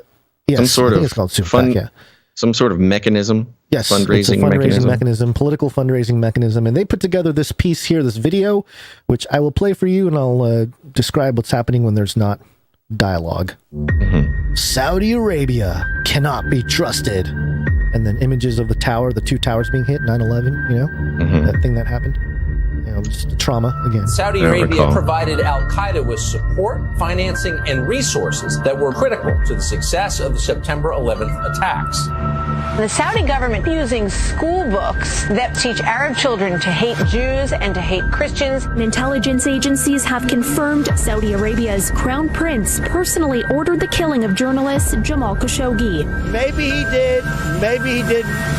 There's Trump. So what's going wrong? The Trump administration informed Congress that the president will invoke emergency authority regarding arms sales to Saudi Arabia. Both sides of the aisle are criticizing the Trump administration's latest arms deal with Saudi Arabia, accusing the administration of bypassing Congress. The biggest concern of Saudi Arabia's human rights record, their involvement in the conflict in Yemen. The Saudi-led coalition has been accused of indiscriminate civilian casualties, the worst humanitarian crisis in the world right now. Children are literally starving in the street. Wow. That music. How exactly does the country and its government get to ignore this? And what is the nature of America's relationship with Saudi Arabia? Donald Trump has more involvement and is more enmeshed with the Saudis than any president in American history. I like the Saudis. They're very nice. I make a lot of money with them. They buy all sorts of my stuff, all kinds of toys. Do you hear the Trump coming in? Yeah, it's hilarious. I didn't mean to step on it. Okay. That's the craziest thing anybody has ever. The Bush family literally created Saudi Arabia. I know, it's great. What do you mean Trump is the most involved in the history of listen America? To all the evidence. That's so stupid. I like the Saudis. They're very nice. I make a lot of money with them. They buy all sorts of my stuff, all kinds of toys from Trump. They pay me millions and hundreds of millions. Saudi Arabia, and I get along great with all of them. They buy apartments from me. They spend 40 million, 50 million. We've become very good friends. We are with Saudi Arabia. We're staying with Saudi Arabia. 9/11 attacks. And by the way, just so everybody, I have no business whatsoever with Saudi Arabia. Couldn't care less. End the nightmare. End the nightmare. End the nightmare. So this was a piece of propaganda to fight back against the fact that Biden is right now visiting Saudi Arabia and like making deals with Mr. Bonesaw over there. Didn't you see the information that was given to us? Saudi Arabia responsible for 9/11. Trump makes deal with Saudi Arabia. Therefore, Trump just as bad as 9/11. Oh, Trump is 9/11. Trump is 9/11. Don't you get it? I thought January 6th was 9/11. Well, I guess there's lots January of 9/11. Well, we're just bombarded with 9/11, so we're. It's a very powerful trigger that has been installed in our. Hold on, Cody. Cody's being mean to the door. Installed in our software here. Yep. So I want to compare that trailer to the kind of propaganda that I'm getting, and of course. I'm receiving more emails from the Trump regime here, and this one. No, No, correction. Derwin is receiving. I'm sorry. more I'm emails. sorry, Derwin. Yes, Derwin is receiving these emails that I've been privy to. A source close to me got these A resources. source familiar with the matter. Yeah. So this email is titled, "There was an epic shirt seen at President Trump's rally." Derwin, did you see what happened at my rally in Alaska? I think Trump is directly talking to me. I think he's directly talking to me. Trump is emailing you directly. That is I awesome. called some front row patriots onto my rally stage because of the incredible Trump rally shirts they were wearing. After I saw this amazing shirt, I knew I had to have them ready to go for patriots like you. I called my team and they were quick. These shirts are a masterpiece and a true symbol of my Save America movement. I only want my most devoted patriots to have one, which is why I sent one aside for you. Oh, Derwin. I can't believe that he had the time to write you this email, much less set aside a shirt just for you. Now, Basil, when you think of a Trump rally shirt, what do you picture? What is? I want everybody listening right now to just imagine what a Trump rally shirt that he was so impressed with that he would take it straight to the printer. What's up, buddy? Yeah, this is the moment. So you were telling me about this before the show, and I didn't want to see it. Yes. So I can actually do a real guess. And my guess is kind of the same. Like, I don't know. I'm just gonna assume it says Trump on it. Yeah. Maybe. I mean, now I want to get a little crazier, but I was just assuming it's just a big old Trump with, some stars. Maybe it's red and got some blue and white on there. Trump and a catchphrase, maybe like rally it up. Rally it up, baby. Rally it up. Okay. Yeah. Well, for $45 or more before midnight tonight, I'll send you this exclusive Trump rally shirt. And let me show you, Basil. It is a T-shirt. It's got multiple Trump. Oh my gosh! Yeah, I could not have guessed this. This is hilarious. For those who are just listening, it is like an insane collage, an insane collage of, I think, Trump's favorite pictures of himself. Yeah, there's a MAGA hat thumbs up. There's some shaking hands, double thumbs up. Yeah, he's looking good in all of them. His hair is perfect. One of them is I mean, there's probably 1, 2, 3, 4, 5, 6, 7, 8, 9, 10, 11, 12, 13, 14, 15, 16. There's like 17 different Trumps collaged together, and they all kind of have a glow about them. They're glowing. Yeah, there's definitely some outer glow added. That is incredible. Photoshop. Dude, you have got to get this shirt. I can't. It's inflation, man. I don't have the 45 right now. It's Trumpflation. Trumpflation. And yeah, I need the deflation, the Trump deflation. See, this is the thing, man. The Democrats, they take themselves way too seriously. Like, this is what I'm talking about. The left can't meme, bro.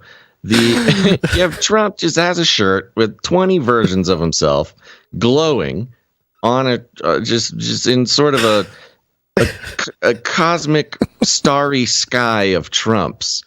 Tie-dye Trump right here. Tie-dye it's of like Trump. Tie-dye. It's beautiful. And he's going to make $1 gazillion on it. People are going to love it. It's funny. See, this is the problem, too. Democrats will look at this and they'll be like, he's so narcissistic. He made a shirt of himself. And it's No, Trump thinks this is hilarious for sure, because it is. Real. Nobody's going to make a Biden shirt like this. Well, they should. If somebody wants to make money, they should. I want to, you get them on a bike. You get them off the bike. You got one listening to the Star Spangled Banner in Palestine. You get them, coughing. Get them reading off a teleprompter, squinting. I think we're onto something, Gons. Yeah. Sniffing a kid. Come on. January 6 rioters. Dang, the chat is on fire. Eating ice cream, sniffing a kid. Oh, man. Yeah, you can make an awesome Biden shirt. All right. Are we ready to do... Oh, we're doing it. Yeah, January 6th. Here's another clip. Bunch of clips. Yep, Look at this clip segment we have. Yeah, this is AOC claims inside government actors help January 6 protesters. Building is still unsafe, from the Daily Wire, and I have the clip itself. These insurrectionists, like Antifa, and that there were actual officers working with this, and we never got to the bottom of that, and we never got any answers about that, and then to this day we're just supposed to pretend that never happened. What about Antifa? I have no idea what happened to the people on the inside who were very clearly sympathetic with what was going on and opening the doors wide open for that. And I'm supposed to sit here and pretend like none of that ever happened, and then right afterwards you have a massive, you just have this idea that throwing money at that problem is going to make it go away without any accountability. And so this is where these things are breaking down. We're not safe. And it's not just about members of Congress not being safe. The food staff workers aren't safe. The janitors aren't safe. Like, we need to get to the bottom of this. So that's all I got to say. What about Thank you, Congresswoman. Let's get to the bottom of it. Antifa. Janitors aren't safe. She can really hold her cool. She kept her cool. Who is this guy? Do you know? This is a Daily Wire thing, huh? Yeah, I don't know who the person. The man on the street It looked guy. like there was a few people standing in front of her. He wasn't very good at it. Yeah. She's like going off, and he's like, Antifa. Black Lives Matter. She just ignored him, it seemed like. So, I know. Yeah. That's what I'm saying. She's a champ. Yeah. So the fear here, though, she's speaking to this idea. Now, I think, again, it's interesting that she's even acknowledging what anybody who watched January 6th live, like we did, knows currently that, most of January 6th was people staying inside the velvet ropes, taking pictures, taking photos, the doors, taking photos with the guards, with the cops, arm in arm. Insurrection happening now, and then like the live cam shots of people strolling and walking, like, whoa. Right. So if you watched it live, you saw all of that, and you would never know about any of that if you're just getting your news from the news and or watching the January 6th commission hearings or whatever. But she's kind of talking like, hey, there were sympathizers. They Interesting. opened the doors. She's making the same point a lot of people were making. And certainly we were making that, like, hey, it looks like there's some people helping out, getting into these the building here. And she's sort of crafting this narrative of like, oh, but the sympathizers, the insurrectionists, they are coming from within. They are still here. I don't know. The janitors aren't safe as long as the police officers that took selfies and let people inside and et cetera, are still working here.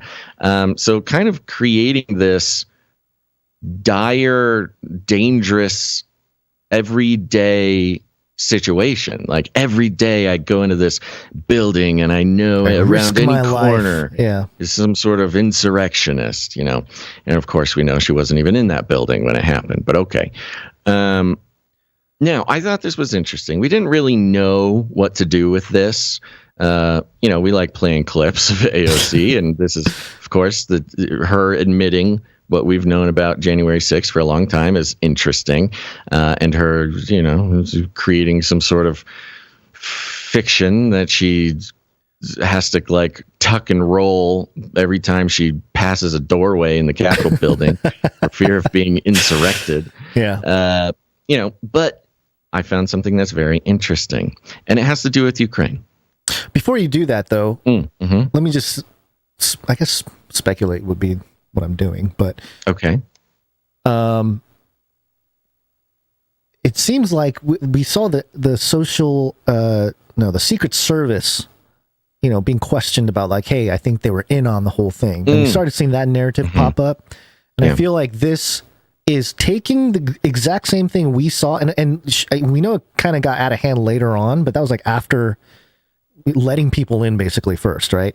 So we saw people get let in by the police and whatever, and a lot of people were mentioning that were there, like boots on the ground type of people.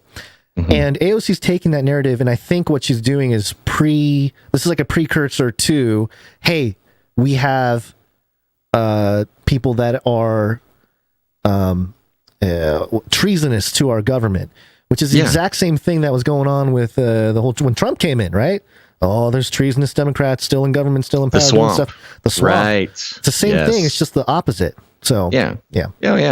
Well, apparently there's treasonous people in every government. Gone. Of course there is. I'm just saying, the people that the ones that point out these types of things. It's taking a legit concern about the whole situation with January 6th and sort of deflecting it in and making it into this other thing. Let's try this again. But there's treasonous people in every government, Gons. I see what you're doing now. Fight for Ukraine. New world order. This is coming from Politico.com. Interesting connection here. Ukraine's Zelensky fires top spy chief and prosecutor general. President Volodymyr Zelensky announced a major shakeup on Sunday, firing the chief of Ukraine's domestic intelligence and security agency and its prosecutor general. Zelensky said in a video address published on Telegram that he had dismissed the security chief, Ivan Bakanov, a childhood friend who led his presidential campaign, and Prosecutor General Irina Venediktova, a close ally who was his foreign affairs advisor during his presidential run, after losing faith in their ability to run their offices. He said hundreds of cases had been opened into officials from both offices who are accused of high treason for aiding Russia in its invasion of Ukraine. More than 60 employees of both offices currently work with Russia-imposed authorities in occupied territories, quote, against our state, he added. The shakeup came 3 weeks after Politico first reported that Zelensky had tired of his longtime friend Bakanov and was looking to replace him with someone more suitable to serve as a wartime chief of security service of Ukraine, or SBU. According to 4 officials close to the president and a Western diplomat who has advised Kiev on reforms needed to revamp the SBU. After Zelensky won a landslide presidential vote in 2019, he set out to clean up the SBU and tapped Bakanov to lead the charge in an attempt to showcase the newly elected leader's determination to prove to the West that Kyiv was serious about reforms. But Bakanov's appointment was criticized by opposition parties who said someone with his background was unfit to lead the top intelligence gathering agency. He had been at Zelensky's side since the latter rose from a scrawny comedian in the industrial south central city of Kryvyi to a muscular, war-hardened leader, famous well beyond Ukraine's borders. Oh my gosh! Do you know what this sounds like? Tell me. Nimrod, who became the mighty man. Oh, that is not what I thought you were going to say, but yeah, I hear you. Or Hulk. What an interesting thing to focus on, though. Yeah, I think somebody over at Politico is crushing on Zelensky a little bit. You know, we're talking about, I mean, think of they're talking about the Ukrainian government, aspects of the Ukrainian government committing high treason under the watch of Zelensky's childhood friend that he sort of nepotistically put in charge of the SBU. It's like the CIA. The stuff made in Hollywood. Wow, what a gut-wrenching, in true Hollywood fashion. Just amazing. You got to comment on how Zelensky was so scrawny. He was a scrawny comedian, but now he's muscular and war-hardened. and tan and so good looking. This is a weird thing to add in an article about high treason. In Politico. Quote, we are highly unsatisfied. Well, I thought it was weird for Politico. I mean, if this was like... That's what I'm saying. CNN, for Politico, it's weird. Yeah, I mean, Politico is supposed to... Whoa! Correct? Whoa! Defense dog, attack. Quote, we are highly unsatisfied with his job and are working to get rid of him, a top Ukrainian official close to Zelensky told Politico in June on the condition of anonymity to talk about sensitive personnel issues. Quote, we are not satisfied with his managerial, skills, because now you need anti-crisis management skills like we don't think he has. The official and the Western diplomat all said at the time that the concern was greater than just Bakanov. It's also about the decision of several senior agency personnel in the first hours and days of Russia's full-scale invasion of Ukraine that may have cost the country precious territory, including strategic city of Kherson. So they're literally talking about 5 dozen to be exact, dozens of Ukrainian security and intelligence officials who actively committed high treason to help Russia take over Ukraine. And those people worked for Zelensky's best friend. It's almost like they set him up. It's almost like it was part of the plan the whole time for Russia to invade, to infiltrate, start off the new global, world order, and self-destruct the economy of the entire world, and sanctions, and it's just very suspicious, man, especially with the connection to, the World Economic Forum. You've got Putin, a young global leader. You've got Zelensky, the golden child of the World Economic Forum. And you've got Zelensky's childhood friend, the boss of 5 dozen traitors that helped Russia take over the country, or attempt to. It's just very suspicious, man. Hey. No matter where you're at, there's insurrectionists around every corner. Bakanov had to back on off. Yeah. Zelensky. Yeah. Just to put a bow on this section here. 666. Oh, I see. Yes. There's a report. Number of Ukrainian children injured due to Russian aggression rises to 666. Oh, that's interesting. And I saw the headline and I was like, I have the screenshot here, but I'm like, I need to find an actual article. So I found a Yahoo News mirroring Ukrainska Pravda. And it's 4 children. The headline is 4 children have been injured as a result of Russian shelling over the past 24 hours. Office of the Prosecutors General. And in there, right there, it says the number of injured children has therefore increased to 666 as a result of Russian aggression. Oh, geez, Louise. So, there you go. I thought you were going to mention that I'm being told that we have just hit 666 followers on DLive. Oh no! Somebody go follow us on Somebody DLive. follow us on DLive. We need 111 followers. Here is some interesting details. Oh my gosh. The Ukrainian officials said Russian troops were able to take Kherson so easily because of the failure on the part of SBU officials there to blow up the Antonovsky Bridge spanning the Dnipro River, allowing Russian troops to cruise into the city. Known by its Ukrainian acronym, the SBU is the successor agency of the Soviet-era KGB. Mm-hmm. With more, did you know this already? Yeah. I didn't know this. Oh, okay. Yes. So it's more recent. Ukrainians. Just for you, Basil, there's a Lex Friedman podcast from a recent episode where he interviews a KGB, like a former KGB guy. Yeah, and he talks I did about not know all this this stuff. It's good. You should listen to it. So Continue. the Ukrainian CIA is basically just the KGB with a new name. With more than 30,000 employees, the SBU is more than 7 times the size of Britain's MI5 and nearly the size of the FBI, which employs 35,000 people, despite Ukraine being 16 times smaller than the US.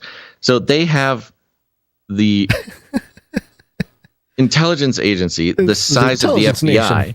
Yeah, which is, the US's FBI, the US world police, like empire extraordinaire, master of the universe country, America, and Ukraine has an intelligence service like basically the same size. Same size. Why? It's crazy. Why, if it's not for domination? Yeah, I mean, Putin had the goods on basically, it's like the Illuminati, they were hiding amongst the Freemasons, right, or whatever. You've got the KGB hiding amongst the SBU in Ukraine. While it is tasked with traditional domestic intelligence and counterintelligence gathering, the SBU's activities also go beyond the scope of similar agencies in Western nations. Among its duties is combating economic crimes and corruption. Interesting. Weird way to end. It was kind of a lackluster way to end the article, but there you go. So yeah, I think this is an interesting. You think about the broader narrative going on around the world. I mean, you could even connect it with Great Reset because, like Klaus talking about how we have penetrated the old cabinets of countries around the world. Yeah. He's basically has Great Reset insurrectionists in places of power. And even Zelensky is not immune from having to watch his back wherever he goes because he's got all these KGB agents. AOC doesn't feel safe in the halls of power. It's a whole thing. It's a big problem. We'll see how it all plays out. Here's the real question, Gons. What? Who here is the insurrect? Who's trying to take down Canary Cry from the inside? It's either you or me. Actually, it's probably Cody. Cody seems to be the KGB operative. It's break time! Come on, take a break. Okay, quick break here. Don't worry, folks. It'll be quick. Like I said, we're on the value for value model. Head on over to canarycryradio.com/support. Oh, all right. To become a producer. Yeah. We're winging it, man. Yeah. We're building this plane. canarycryradio.com/support. We are building this plane as we're falling, folks. I got to get my jingle board back up because that would have been a great propaganda rooster time, is suggested by iFightSin on Twitch. Okay, we got just a few people to thank here who came in under the 777 amount, and we'll thank them right now, starting with Runk Smash on a 7-episode streak. Runk Smash. Thank you, Runk Smash. 7, you said? 7. Okay, yeah. Next up, we got Darren S on a 20-episode streak. Darren S. Then, of course, it's the streak himself. It's Sir Casey the Shield Knight on a 181-episode streak.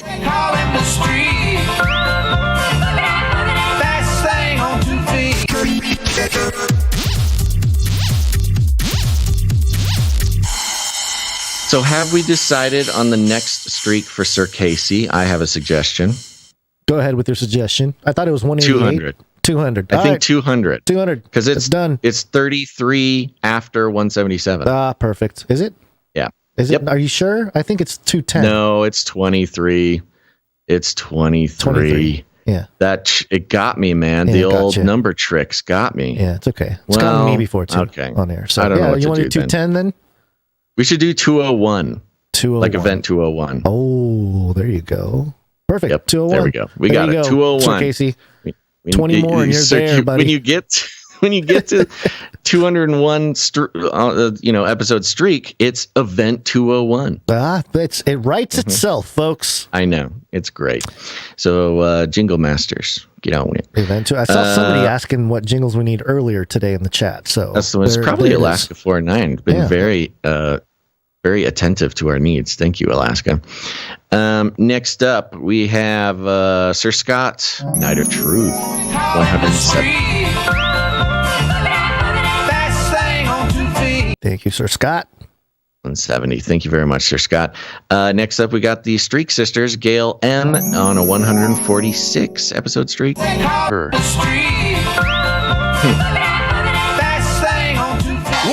rule. And of course, Veronica D on a 146 episode streak.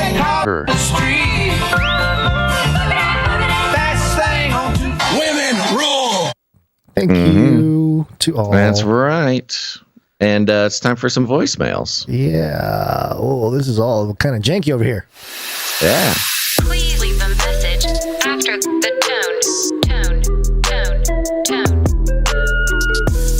At the tone, please record your message. Leave a message. Beep. Message. That's right. Go to canarycrynewstalk.com. You'll see a green tab on the side or the bottom. Click on that. You can leave us a voicemail message right there on the website. It's cool. You are giving us permission to play it, but it's not guaranteed. Yep. We have a audio message from the Sentinel. Oh, wonderful. What's up, Basil and Gods and Canary Cry family? It's the Sentinel. Just wanted to leave a quick report. I've been in Ukraine for about the past month now. I'm in the southern region. I'm here building the kingdom, not fighting. But I just wanted to give a couple quick observations. It's really tragic what's going on here. The Russians have been increasing their targets of civilian populations, just hitting apartment complexes, hitting markets, hitting theaters, and killing a lot of civilians. But the people here, it's almost like they've gotten used to it. I was walking in a market just yesterday, and the air raid siren started going off, and everybody just kind of stopped, looked around, looked up at the sky, and then just went back to whatever they were doing. And this has resulted in a lot of people getting killed because they think, oh, well, it's going to hit somewhere, but it's not going to hit me. So that's been very sad. So pray for that. And then the other big observation is the control of information. Just the government's been very good at saying, oh, this strike did nothing, or this strike did this, and controlling what everybody knows. And that's where the message ends. And I'm hoping it wasn't like Russian soldiers breaking into where it sounds like it was kind of abruptly. Yeah. Surely we knew that the Sentinel was over there. Did I just forget this? Did you know this? I don't know. I find it hard to believe that he would have not told us this before. Perhaps I think he might have said in a message, and maybe we forgot about that. But maybe. But it's interesting. Building the kingdom over there in Ukraine. Yeah. Very cool. Thank you. Boots on the ground in Ukraine here on Canary Cry News Talk. Well, we'll be praying for you, the Sentinel. Indeed, everybody should be. And in fact, do you have the producers jingle handy? Producers, assemble!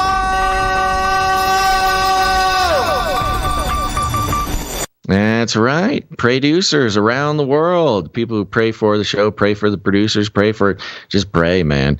Put the Sentinel on the list over there in Ukraine, boots on the ground. My goodness. Loved that update, the Sentinel. Please give us more. If you get stuff, if something happens or you just want to check in, please continue to do so. Yeah. Very valuable boots on the ground there, the Sentinel. Yep. Appreciate it. Already got a couple more here. This one's from Rami. Hello, guys. I'm sending you this message to encourage you You guys are awesome. Keep doing your work. You're waking up a lot of people. It's made a huge difference in my life. 2 Timothy 2:3. Thou therefore endure hardness as a good soldier of Jesus Christ. I want to encourage everyone to endure, keep going. Don't let the enemy get to you. You guys are the church. You're the followers of Christ. So keep shedding light in his holy name. Amen. Mm-hmm. Amen. Thank you, Rami. Man, thank you very much, Rami. Appreciate it. My goodness. Very encouraging. Yeah. Yeah. Yeah, I see Rami in the chat a whole bunch. He sounds like a Euro fella of some kind. I would like to know more. Yep. Thank you, Rami. Thank you, Rami. Okay. Any more messages? One more from another R, Rochelle. Of course. What day is it? It is Bible Nerd Monday. I want to share something with you. I don't really know what it means, but it's really cool. The Bible proves itself with numbers, math, gematria, so I always investigate numbers. And it looks like there is only 4 3-digit numbers in the New Testament. There is a 5th one, but that one's complicated. But what I found out about these 4 3-digit numbers is that they are all divisible by 3, and they are all triangular numbers. Watch this. There were 120 disciples in the upper room, which is divisible by 3, that equals 40, and it's the 15th triangular number. There were 153 fish caught in Peter's net. Divided by 3 is 51, and that is the 17th triangular number. 276 lives were saved on a ship carrying Paul. Divide that by 3, and it's 92, and 276 is the 23rd triangular number. 666, everybody knows that one, the number of the beast, divided by 3 is 222, and that is the 36th triangular number. Anyway, there's more, but I'm just wondering, do you think God is communicating something to us, or is it just coincidence? Stay strong for Jesus. Thank you very much, Rochelle. What is this triangular number? Have you heard of this before, Gons? I think I knew some of the stuff she was talking about there. I'd have to do a little more digging. Never heard a triangular number before. Yeah, I thought it was maybe I was thinking of Pythagoras, but that was after, wasn't it? Or no, Pythagoras might have been before. Yeah, well, apologies for the plasticky, crinkly sound during your message there, Rochelle. I needed to stuff some frozen butternut squash down the front of my shirt. Okay, wonderful. Yeah, I would love to know a little bit more about it. But yeah, I'm sure that Rochelle would be happy to oblige. Thank you very much, Rochelle. Thank you very much. And that's it for the Speak Pipe for today. Okay, sounds good. I think, Gons, I think knighthood should fit right here because I did hear back from one of our episode 500 knights to be inducted into the Canary Cry Roundtable of Knights and Dames. Ooh. And so I think the time has come for us to knight Joshua E. Okay, so I'll get my sword out here. Right.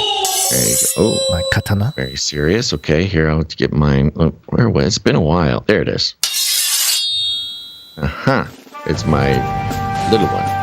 All right. Well, we want to call up Joshua E. That's executive producer Joshua E. Please step forward to the Canary Cry Roundtable of Knights and Dames, where we have a seat for you, thanks to your generous support in the amount of $1,000 or more, or $500 on the episode 500 Roundtable Special. We are proud to pronounce you Sir Edwards of Hyperborea. Please join us at the Canary Cry Roundtable, where we have the belt of truthful truthiness, the breastplate of righteousness, custom fit Birkenstocks to carry forth the gospel of peace, the shield of ferocious faith, the helmet of substantiating salvation, the supernatural sword of the spirit, and of course, adorable samurai babies, infinitely cute kitties for cuddling. And if you're hungry, we have Fancy Beast, Wet Food, Carp Cosmo, the CRISPR Cow, and Fried Wormicorns. Welcome to the Canary Cry Roundtable of Knights and Dames, Sir Edwards of Hyperborea. Woo! Crowd goes wild. Thank you for getting back to me. Now, he sent a note here. Let's see. Looking forward to hearing. Yes, okay. 5:10. Here we are. He did send Numbers 6:24 through 26. The Lord bless thee and keep thee. The Lord make his face shine upon thee and be gracious unto thee. The Lord lift up his countenance upon thee and give thee peace. Thank you for everything. Amen. Thank you. And we're so happy to have you here at the round table. And for those who don't know, the Canary Cry round table of knights and dames is an elite nobility class of our own. Well, we didn't actually devise it. We stole it from No Agenda. But stole was a strong word. We don't steal. Well, what is stealing with permission? It's called politics. So thank you. I'll be here all night. But yes, we politicked it. Yeah. For those who support the show in the amount of $1,000 or more, all at once, or over time. Wow, got stuck in a little loop there. I was gonna say. And sometimes we have roundtable specials, which Sir Edwards, Knight of Hyperborea, came in to support us on episode 500. And there's still a nice handful of knights and dames who have not sent me their knight or dame name. Once you do that, we will officially put you on the list, folks. So go ahead and send that to canarycryradio@gmail.com. All right. Time to wake up. And I think we have to say bye to YouTube. Yes, farewell, YouTube. It's wake up time. Hey, y'all, wake up. Go what? Go listen or watch on Twitch. Go find another outlet. Go to canarycry.party. Go. Okay, it's happening. Everybody stay calm. Everybody stay calm. What's the procedure? Go to Twitch, Rumble, Odyssey, Twitter, Facebook, whatever it is. You can find all those links at canarycry.party as well. Too hot for YouTube. YouTube. Now you see me. Now you don't. It's Corona time. COVID-19. COVID-19. COVID-19. COVID-19. Yes. COVID-19. COVID-19.